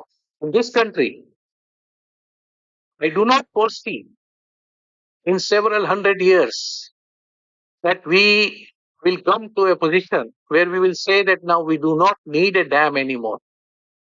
Because the reservoir behind the dam, which is retained by the dam, creates so much amount of economic sustainability that the dam has to be sustained. Today, we have dams which are older than 150 years, and we are still continuing reaping the benefits of it. So, the issue of maintaining and managing the dams for an indefinite period of time poses a challenge of sustainability, which is basically codified in the names of dam safety. And what is a dam? Dam is essentially a structure. It is a structure which has been built by us, an artificial structure, which is not a natural structure, and which is supposed to last forever. So it's a challenge that we need to really understand. Next, please. So as we see, we have to look at the dams as a permanent asset. Now, when you build any structure, you basically reflect the state of the art at the point of time when you built that structure. We are, in case of dams, we'll end up interacting with huge forces of nature. We directly interact with the hydrology, with the flood hydrology, that means with the climate. We directly interact with the tectonic processes of the earth, which generate the earthquakes. As you all know, we have got very limited knowledge of our past. The quantitative knowledge in terms of hydrology, we still very patchy. We have been observing the climate since say about 100 years or so. The intensity at which the climate has to be observed in order to understand the flood risk to a dam still very sparse.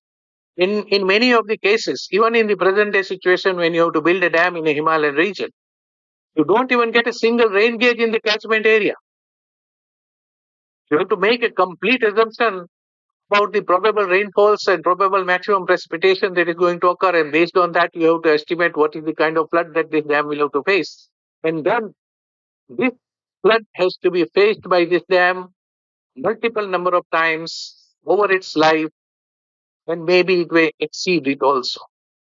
So the flood risk load that it will pose on a same is the situation with the earthquake. Whatever be the quantitative knowledge about the earthquake, the site-specific knowledge about the earthquake becomes very, very sparse.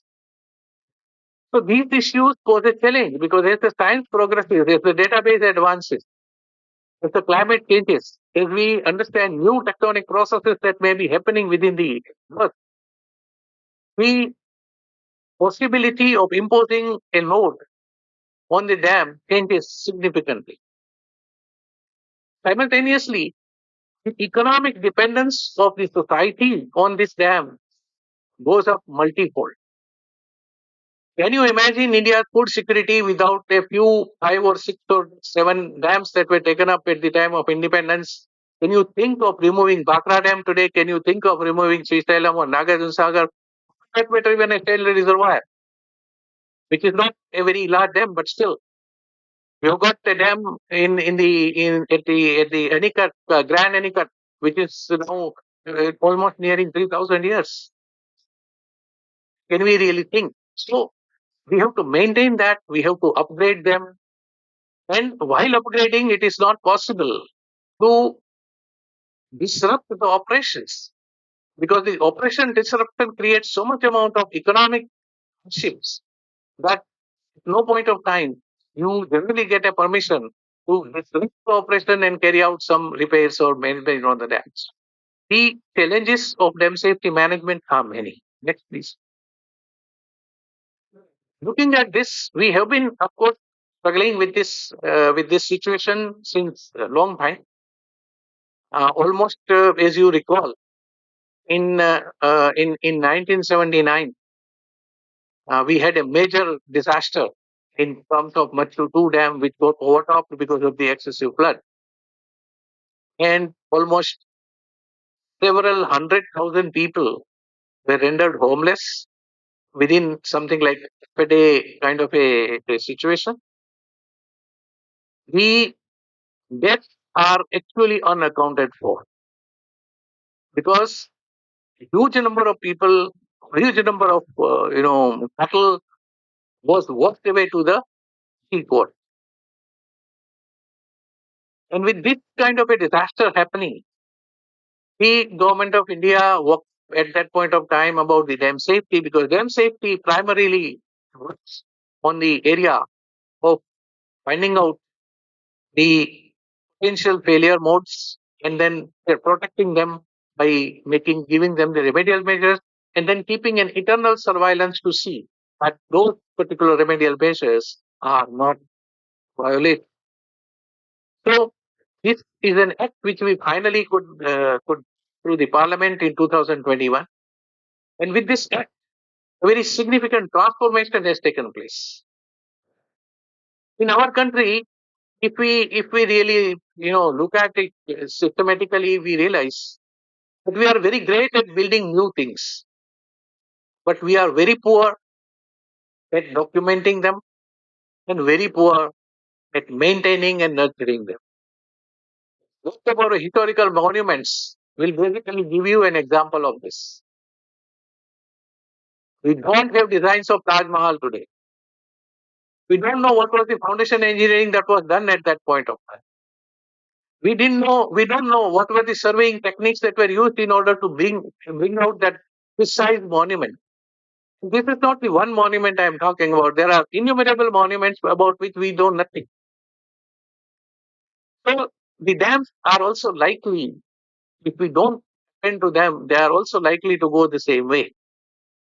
So this Dam Safety Act was brought in order to systematize these procedures. And then, having been brought in under a special provisions of Constitution, it has become applicable to the entire country. And this is very important because under this rule of making new investments at the governmental level and also at sometimes even at the private level, the adequate attention to the maintenance and management and continuance of sustainability is not paid. This is, as far as the dams are concerned, this act will enforce this. Next, please. So there are various establishment of various mechanisms that have already taken place. There is a National Dam Safety Authority in position, and then each of the states have been provided with a requirement of setting up the state dam safety organization and state dam safety committees, and they have been entrusted by law to provide certain inputs to their state assemblies and to their parliament, and annually they have to furnish a state of the safety of the dams within their jurisdictions. Next, please.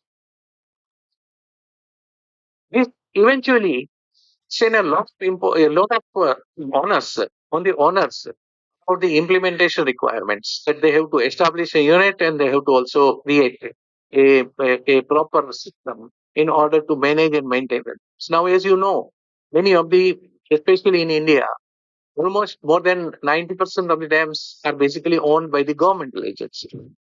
And in the governmental agency, the big problem is that there is no owner.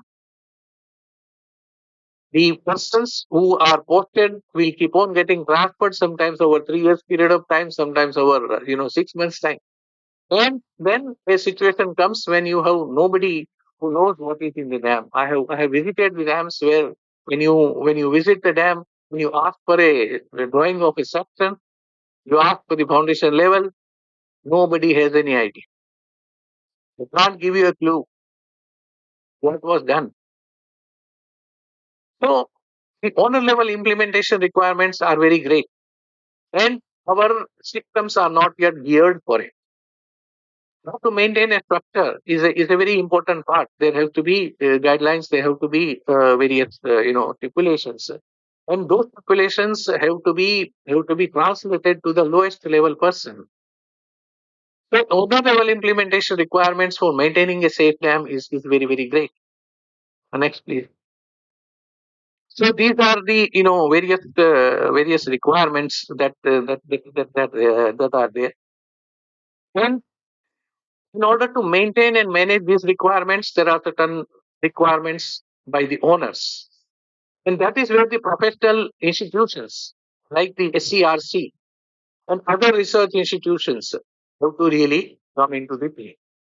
So my prime focus of describing this in the context of this structural safety is this, that there is going to be a huge demand from the communities, from the engineering communities of various departments and maybe in various public sector units and various other entities to carry out certain activities which are going to be quite important in order to set the tone and provide the understanding to the dam owners so that those things can be reported properly and those things can be implemented properly.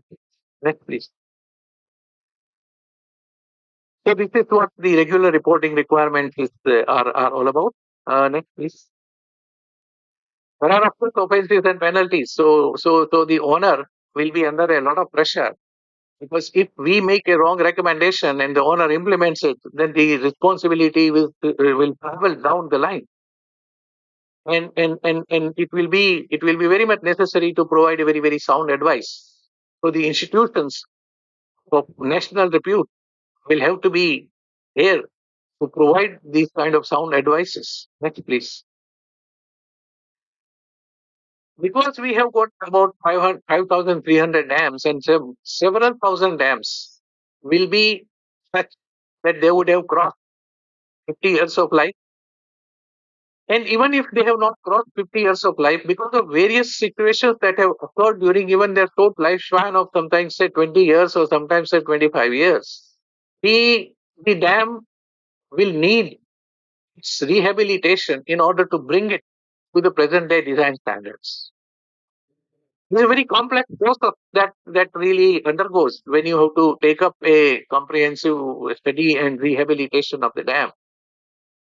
And out of this, as you can see, of course, I have made this PDF available. So this readability may be slightly difficult from the audience side, but then I would urge that you can always take a copy and have a look at it. But then the fact is that at every stage, the structural part, the structural analysis and the structural rehabilitation part, the material part becomes a focus. At the end of the day, the modifications that you have to carry out, who you will carry out, what are the provisions that we will make? How do we bond the new concrete with the old concrete? How are we going to change the section of the dam? How are we going to provide new materials so that the dam becomes impervious? So these are all basically structural problems. You have to assess what is the new earthquake parameter. Now against that, what is the dynamic stability of the dam? These are the issues which have to be addressed initially. So that it is very much necessary that the process, and this is an iterative process, and you will not have ready-made solutions because each dam is a unique structure. It is not a repetitive structure. It will have its own geotechnical conditions, it will have its own abutment conditions, it will have its own hydrological conditions, and it will have its own disaster resilience conditions.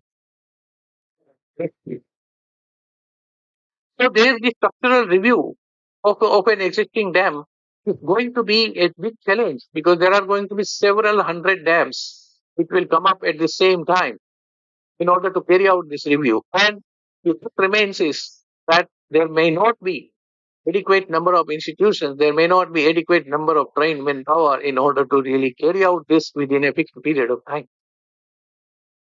But then any dam can fail at any point of time. You may not encounter a probable maximum flood for say several hundred years, and you may also encounter probable maximum level flood sometimes in 2 consecutive years. That is what is going to be the climate change. So you cannot really wait indefinitely and say, because then the parliament is going to ask that why didn't you do it? Then who is going to answer that why didn't we do it? So the importance of structural review is very important, and this is an area which has not yet been properly explored. Are this amount of work that has been done on various other structures. In respect of dams, these challenges have not yet been fully addressed. Next, please. The biggest challenge is the distinction between the design methodologies of an analysis or of an evaluation versus the evaluation of an existing dam structure. The designs will assume certain kind of loadings, the designs you will have some amount of a determinateness. You will make stipulations that you will use this grade concrete, you will use this, you will use that. So the things have been implemented by the third party, and having encountered a particular kind of a problem, that time you have to deal with what is existing. Many times this existing part gets hidden. You have a dam. Let's say we take concrete dam. In a concrete dam, the base width would be something like say 50 meters, 60 meters, 80 meters, 100 meters. Within this concrete mass, there are going to be cavities. There are going to be seepage paths, and you have to estimate them, because then only you will be able to treat them. Otherwise, you don't know where to drill a hole, where to grout. You have no idea. You do not know what is the structural implication of that particular cavity that has happened. So the issue of a existing structural review is more complex than the original design. And that is where the analytical techniques also have to come to a great help. Fortunately, with the advent of modern techniques of computing, and also equal equal growth in the hardware, we have a very good set of tools. Then not all these tools are equally useful in a given situation, or especially in case of dams. Yeah, next please. This of course we have already seen. So the importance is, now for example, this is my personal problem. In case of dam, the first thing when you do a kind of a comprehensive rehabilitation is to carry out a finite element analysis in order to find out what are the stresses in the dam. Thank you. What are the stresses in the dam? Now, when that happens, there are innumerable number of finite element analysis packages. Somebody will say use this, somebody will say use that. But the real problem is, how do you account for pore pressures? Pressure is a very important load in a dam, because the water seeps through the dam, and while seeping it expends its energy, and in order to create that hydrostatic load on the dam. So that's a scalar pressure. All major finite element analysis packages have come up out of the conventional mechanical engineering, and then translated to the structural, the civil structures. It all started like you look at the NASTRAN. What happened? It's basically a package which was developed by NASA for analyzing space structures. Likewise, there are other structures other packages which are there. This package is able to provide for simulation of the pore pressures in a finite element analysis. There is hardly one package which does it in a certain way. The second challenge that we really face is, how do you handle the random rubble masonry, especially a deteriorated random rubble masonry? When we started out, we were having a great shortage of concrete, especially cement. Because of that, there was a great promotion of creating dams with random rubble masonry. The random rubble masonry, as you all know, basically it's a kind of a arbitrary stones which are kind of embedded within the matrix of mortar. And because we had very good experience in the southern India about excellent masonry, like the UK, you take the case of, let us say, Mulla Peria Dam, or you take the case of say Mettur Dam, or you take the case of Tungabhadra Dam. The planners in those days said that we will be able to replicate this at other locations, but that has not happened. There have been huge issues that came up in the random rubble masonry. Now you don't have a material model for random rubble masonry today. I don't know which material model I have to employ if I have to put in with a some kind of a damage parameter in a random rubble masonry. I do not know how that dynamic behavior of that random rubble masonry will happen. Unfortunately, this is a unique situation to India. US never built random rubble masonry dams. US only built concrete dams. So no research has happened outside India. It is all required here. And it is we who are responsible for doing it. So it is very important for us that we have to look at the techniques that we employ and the consistency in the techniques that we will need to employ. Likewise, as we now already discussed about these materials and aging, which is already there. We also have situations like the alkali silica reaction in some of our major dams. Hirakud Dam is a classical example of alkali silica reaction. Rihand Dam is a classical example. The dam has grown and created a thrust on the powerhouse frame, which made the main columns of the powerhouse fail like matchsticks. That is how the alkali silica reaction actually happened in Ilhan Dam. In case of Hirakud Dam, there have been other kind of problems, like the gate guides the bolt getting sheared off because the dam was trying to grow. And if the gates do not close properly, which are at the bottom, the entire dam will empty out. So there are issues which needs to be stimulated, which are required to be really understood, and they have to be catered to. Next, please. Equality issues are also many. We need not really, discuss too much about it because when you build a large structure like dam, there have been, multiple issues which have been there all across the country, and we have to really deal with them. Next, please. So this particular area is something that I feel we have to have a very important kind of a thought process that is required to be generated. Next, please. So these are the areas which I already talked about. It may be difficult to read, but then I will urge that you all can take a copy of the material. Next, please. What to use? We discussed about this. That how do we use this? How do we develop these models in house? We will have to do it ourselves. Nobody else is going to come and do it for you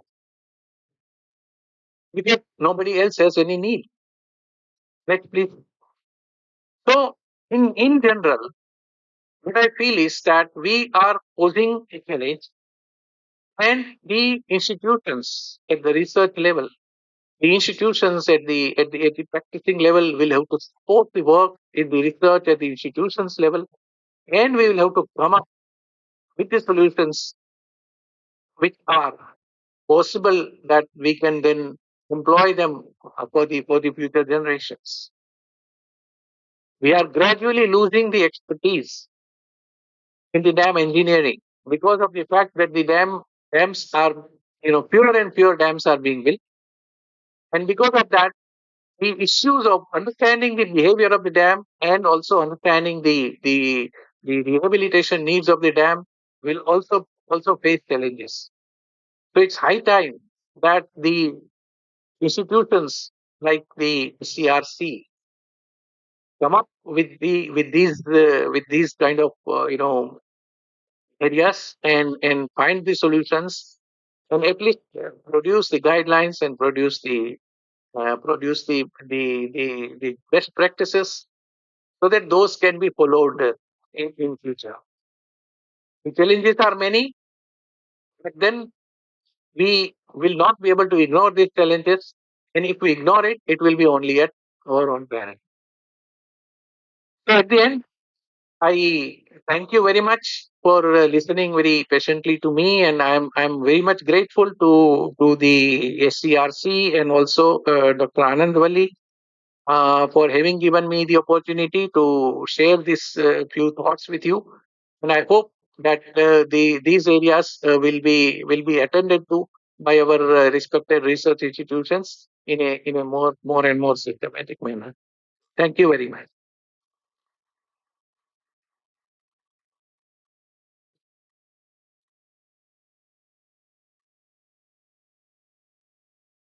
Thank you, sir. We are indeed honored to have listened to you today, and thank you for sharing with us the importance and various challenges involved in dam structures. Uh, Now, I request Shri R.D. Satish Kumar, Principal Technical Officer, to brief regarding the release of special issue of Journal of Structural Engineering, abbreviated as JOES, in tribute of Professor G.S. Ramaswamy.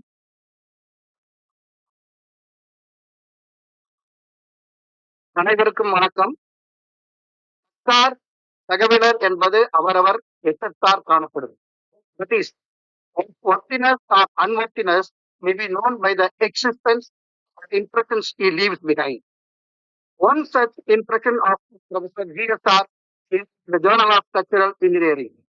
The quarterly journal entitled Journal of Structural Engineering started with aim to provide a suitable medium for structural engineers in India and abroad, and to document, discuss, and debate current trends in design, research, and development relating to all areas of structural engineering.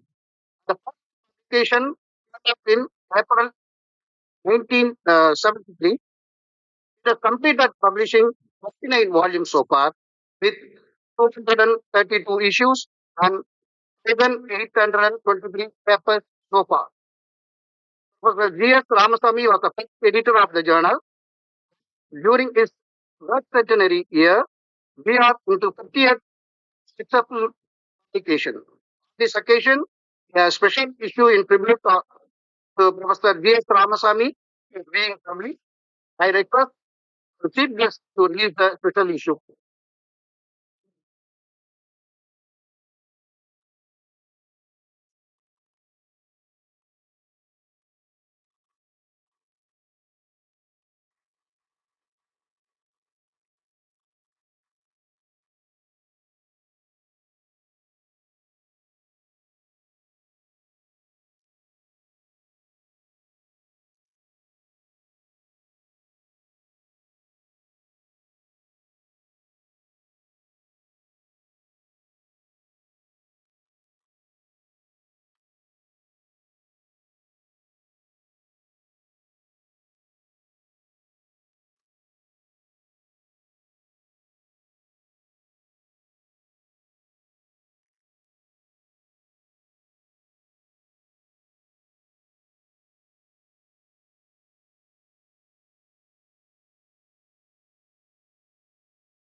I take this opportunity to thank editors of the journal, Dr. B.S. Bharatkumar, Dr.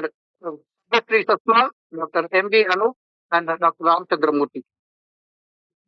We are moving on to the next activity. On the occasion of CSIR Foundation Day celebration, Dr. M. Ramaya Prize is given every year, beginning with the financial year 1991-92. To evaluate the papers published during the year 2022-23, Director constituted an expert committee under the chairmanship of Dr. S. Gomadi Nayagam, former Executive Director, CVET, Chennai, Dr. Vishnu Sandanam, Professor of Civil Engineering, Indian Institute of Technology, Madras, Dr. R. Tendil, Professor, Department of Civil Engineering, Anna University, members. Papers published in all SCI journals, Indian Concrete journals, Journal of Institution of Engineers, Series A, and Journal of Structural Engineering were taken for the award. We had received 49 papers. The papers were sent to the expert committee members for their evaluation well in advance. The expert committee meeting was held on 15th September 2023. The selection of the best paper has been done based on the originality and novelty, validation, applicability, and quality of presentation. In addition, case studies involving industrial study, product development, and multidisciplinary approach have been given additional weightage. Reviewing all the papers, the committee has recommended Dr. M. Ramaya Prize Award for the best paper jointly to two papers. The award goes to a novel time domain based multiple breathing track diagnosis technique using quadratic feedback energy, published in Structural Health Monitoring, authored by J. Praveen. I request Praveen to come on the dais.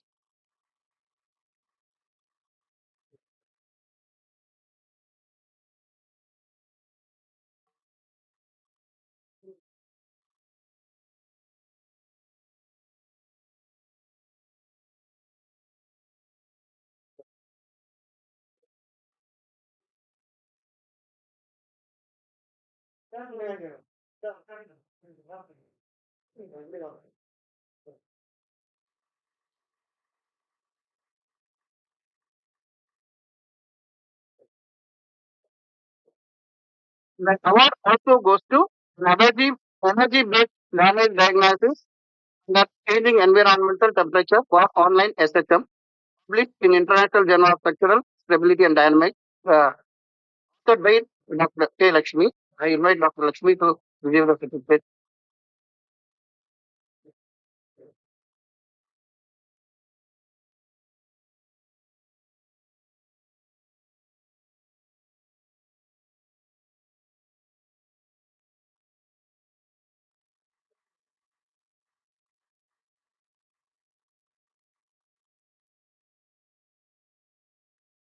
Committee has also recommended certificate of merit jointly to two papers. Textile brief import concrete subject to acidic and alkaline environment and experimental study, published in ASCE Journal of Materials and Civil Engineering, authored by Hemalata, G. Ramesh, and Smita Gopinath. I request Dr. Hemalata to review that.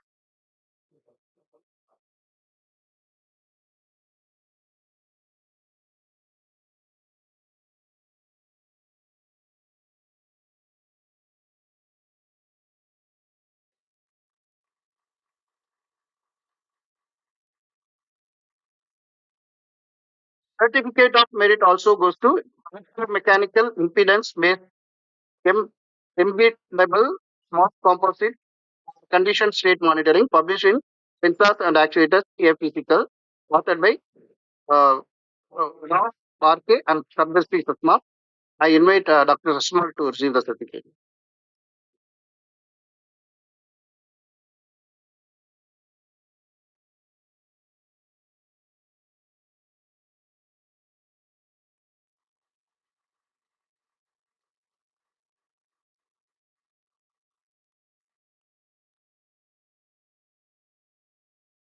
Sir, the committee observed that all research work and publication received was excellent and commendable.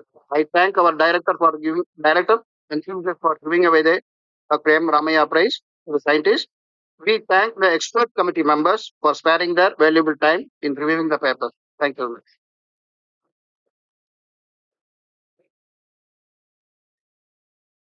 Thank you, sir. Next event is the presentation of staff mementos and merit awards for completion of 25 years of service at CSIR STRC and for retirees. I request AO STRC and CAO CMC to announce the names of the staff members.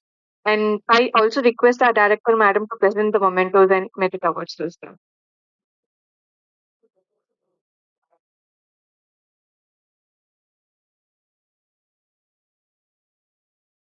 Good afternoon to everyone present here. So CSR in recognition of long service of the staff members. There are three categories of mementos. One is 25 years of service. Second is those who retired. And third is cash prize. So this year there is no cash prize because there is no eligible application received. So first I will read out name of those who completed 25 years service. First name going to Dr. N. Anandwali, Director CSIR-SERC, and Co-Ordinary Director CNC. I request Chief Guest Ashwin sir to hand over the amount, please.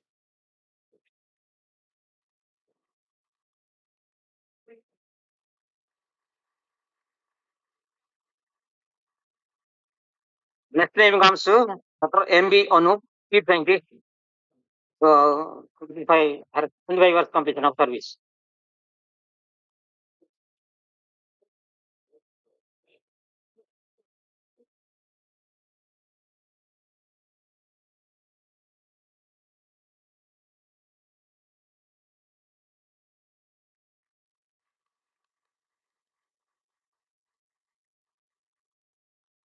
Next is Srimati P. Amaki, Senior Principal Scientist, who joined on 8th of the 98, 25 years completed.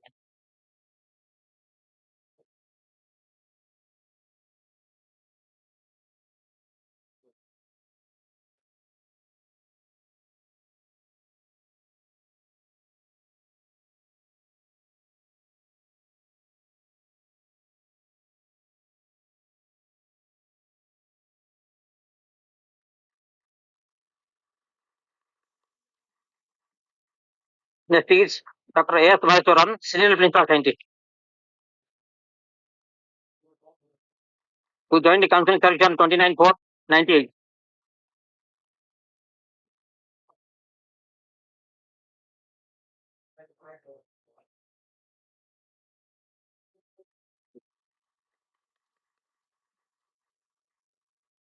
Next name is Dr. R. Manisekar, Principal Scientist, who joined Council Service on 16/10/1997.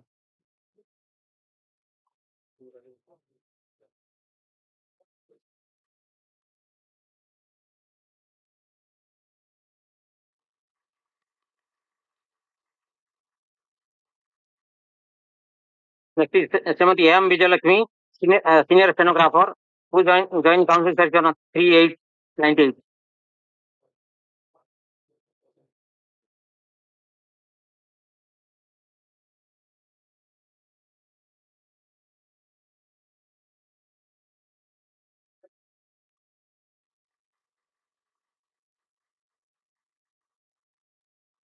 Next is those who retired during last 1 year.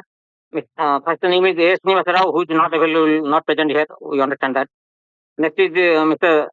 T. Ram, driver grade 2 post. So retired on 28 February 23rd.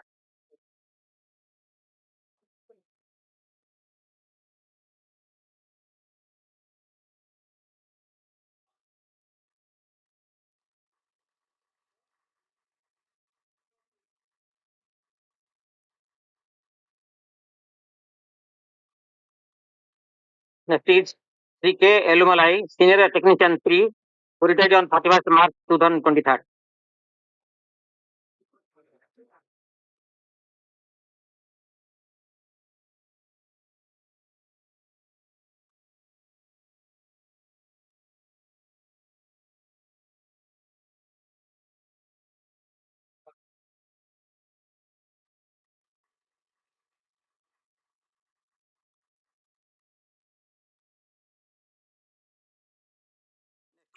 Sri V. Pichamani, grade 2/4, who retired on 1st May 2023.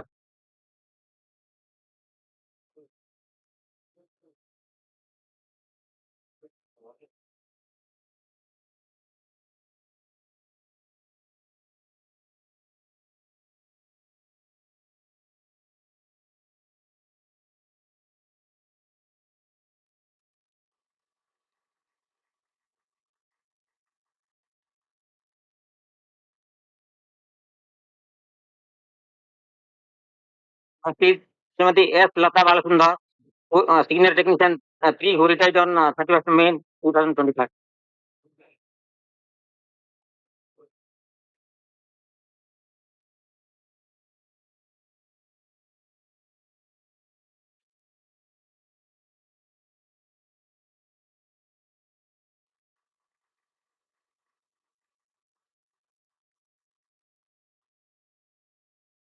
That is Dr. P. Srinivasulu, Chief Scientist.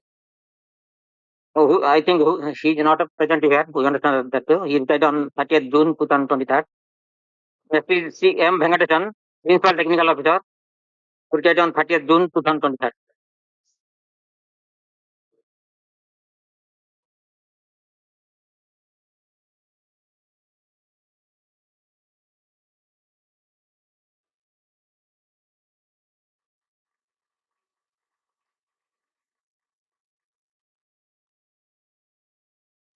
Next is those who retired on voluntary retirement service. That is Mr. Srimati V.V.S. Lakshmi, who retired as Controller of Administration CSIR-SERC on 23rd February 23rd. We understand that she is not present here. And next list I will read out from CMC, since COCMC has gone to CLRA due to some urgent issue. First is retirement list. That is Mr. V. Narendra Babu, DRR MSCP, retired on 30th April 2023.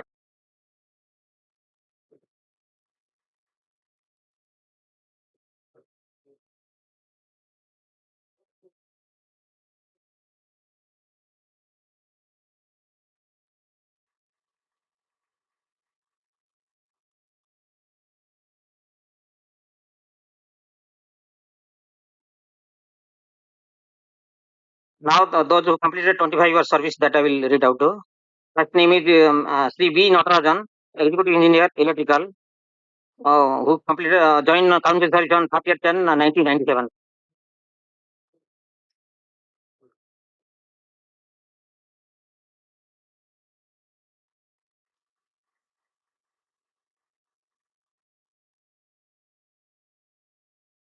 First name is Srimati M. Uttamamal, who joined on 24 May 98 CMC.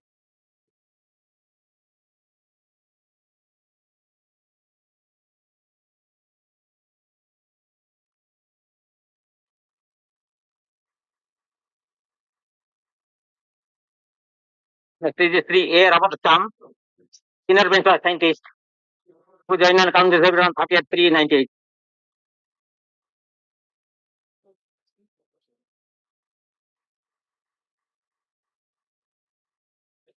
Next is Sri S. Kumarachan, multitasking staff, who joined council service on 10 August 98.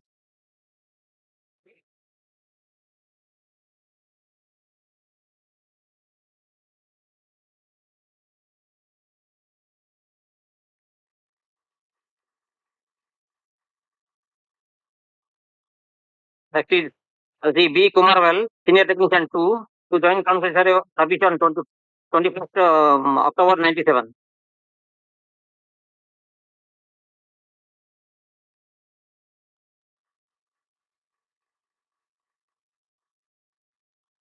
Next is Dr. A. S. Kalamal, Senior Principal Scientist, who joined council service on 29 October 97.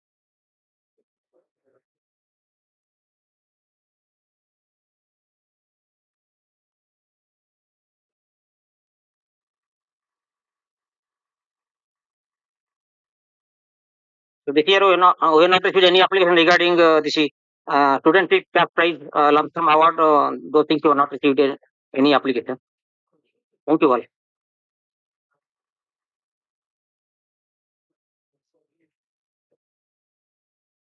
Thank you, sir. To express our heartfelt gratitude for the presence of chief guest and guest of honors for spending their valuable time with us, I request our director, madam, to present the document.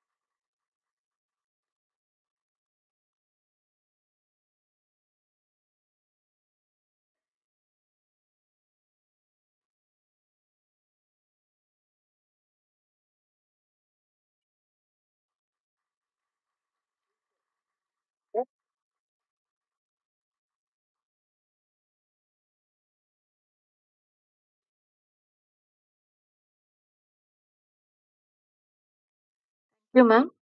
I now request Dr. Parivalal, Chairman, Common Core Committee, to present the report on Open Day.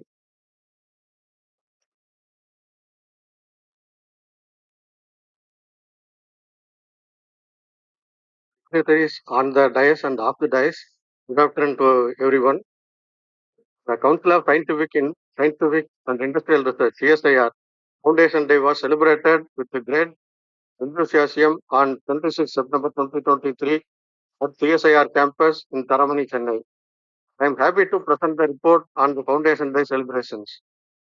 As part of the CSIR Foundation Day celebrations 2023, science competitions for the wards of employees of CSIR-SERC and CSIR-CMC was conducted on 3rd September 2023, which aims to promote science and inculcate the scientific number among the children. This year also, it was conducted, and this year about 56 students from CSIR-SERC and 29 students from CSIR-CMC from standard 1 to 12 participated. The competitions consist of individual and team events. The comprehensive report and the distribution of prize will be presented in the afternoon. The competition committee members, under the leadership of Dr. S. Maheswaran, worked relentlessly to organize the event and make it successful. The Inter-School Science Quiz Competition, Heroica 2023, has been conducted every year since 2008 for the students from 10, 11, and 12 standards. This year was conducted on 22nd September 2023 at the Vigyan Auditorium. The main motivation of the quiz is to imbibe the aptitude for scientific research in young minds. Invitations for the inter-school science quiz was sent to as many as 200 schools in and around Chennai. A total of 47 teams from various schools participated in the preliminary round, and the top 6 teams were selected for the finals. Quizmaster Mr. Ramanan conducted the quiz in a professional way, upholding the scientific spirit. The prize winning schools will be given seals and prize money in today's function to be held in the afternoon. Goes to Dr. Anup and his team for organizing and making the event a memorable one. A precursor to Open Day, to reach out to the larger audience, a roadshow event within Chennai was organized by the energetic team led by Mr. Balasubramaniam on 23 and 24 September 2023. In the roadshow, exhibit models and explanatory banners were displayed and explained to the general public at Hasan Nagar Beach, Indore Museum, and at Chennai Press Club. Mr. R.D. Satish Kumar ably managed the overall publicity. As part of the Foundation Day celebrations, Open Day was observed on 26 September 2023 at CSIR campus and at Power Testing Research Station campus at Trisulam by CSIR Structural Engineering Research Center and the regional units of Sikri, Sri, CSIO, NERI, and NML. The laboratories were kept open for the general public between 9:30 a.m. and 3 p.m. Elaborate arrangements were made to receive the visitors. Technologies, products, and state-of-the-art facilities were showcased and demonstrated for the benefit of the visitors. A record number of 7,900 persons consisting of college and school students, teachers, professionals from the industry, entrepreneurs, and the general public visited the campus and interacted with the scientific staff. They had a first-hand glimpse of multifarious and multidiscipline ongoing R&D activities in the laboratories and the technologies developed. Volunteers guided the visitors with a great deal of enthusiasm during the open day, with the coordinated effort of Dr. Ramarao, Vasudevan, Mr. Elumalai, and Surya Prakash. Mr. Parthasarathy and his team regulated the visitors for a hassle-free experience on the campus. Foundation Day celebrations culminate today with this function. It is to be mentioned that Dr. Robert Sam, Dr. Srinivas, and the entire organizing team effort to achieve the purpose of the Foundation Day celebrations. The support and guidance provided by Director SCRC, Dr. Anandavalli, is encouraged in the successful conduct of the event. Thank you.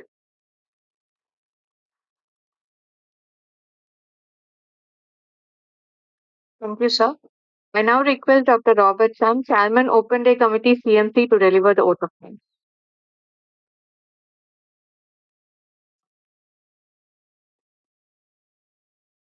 Honorable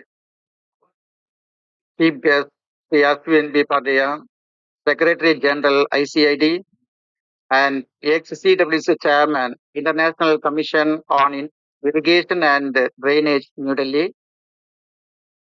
Respected Guest of Honor, Dr. P. Srinivasulu, former Director Grade Scientist, CSIR-SERC. Respected Guest of Honor, Dr. C.V. Vaidyanathan, former Director Grade Scientist, CSIR-SERC. Respected Dr. Srimati N. Anandavalli, Director SCRC and the Coordinating Director CSIR CMC. Respected Devo Sir, Parnik Sir, Dr. Parivalal, Dr. G.S. Palni, dignitaries of the dais, Dr. Secretary Sir is there, Dr. Gomadhi Nayam Sir, dear colleagues, ladies and gentlemen, a very good afternoon to all of you. I, on behalf of CSIR, SCRC and the CMC, take this opportunity to thank you all for making the CSIR Foundation Day and Birth Centenary celebration of Professor G.S. Ramaswamy, Founder, Director, CSIR Structural Engineering Research Center, a great success. First and foremost, we'd like to extend our sincere thanks to our Chief Guest, gracing us with his presence and delivering the CSIR Foundation Day Lecture. Your presence here added a great significance to this function, sir. We extend our heartfelt thanks to the Guest of Honor, Dr. P. Srinivasulu, delivering the Professor G.S. Ramaswamy Birth Centenary Lecture. Thank you for the sharing of knowledge in Dr. G.S. sir and his strategy towards structural engineering. I thank the Guest of Honor, Dr. C.V. Vaidyanathan, delivering the lecture on the G.S. of Wisdom towards Structural Engineering in the event of Professor G.S. Ramaswamy Birth Centenary celebration. I also thank the Director SCRC and the Coordinating Director CMC, who has been the backbone of this program. Thanks for your tireless effort to make the event success. I would like to acknowledge the hard work and dedication of our organizing committee chaired by Dr. Parivalal, Open Day Committee, SCRC and CMC, volunteer coordinators and volunteers from SCRC and CMC to make all arrangements with food and refreshments, transport, hospitality, press, media, publicity, and so on. Special thanks to all the departments and units for their involvement and cooperation directly or indirectly to make this event a great success. Last but not the least, my sincere thanks to all who have joined us today and also who made in the list. Thank you everyone and thanks to all.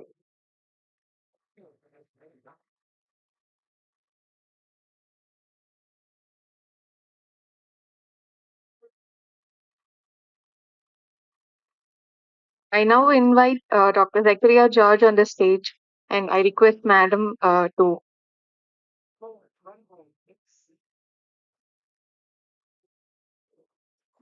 present a short bill.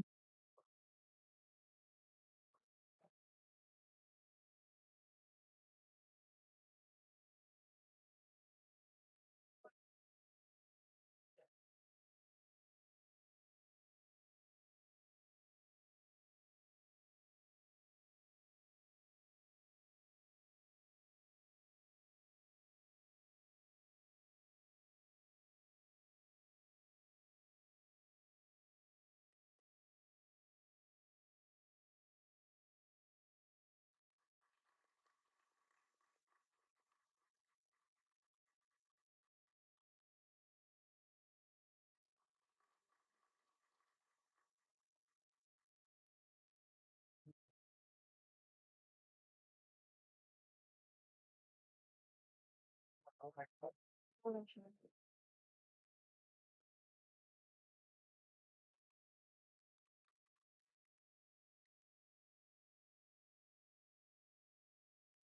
you, ma'am. This brings us to the end of today's function. I thank each and everyone for attending today and also making it a very grand success. Thank you all.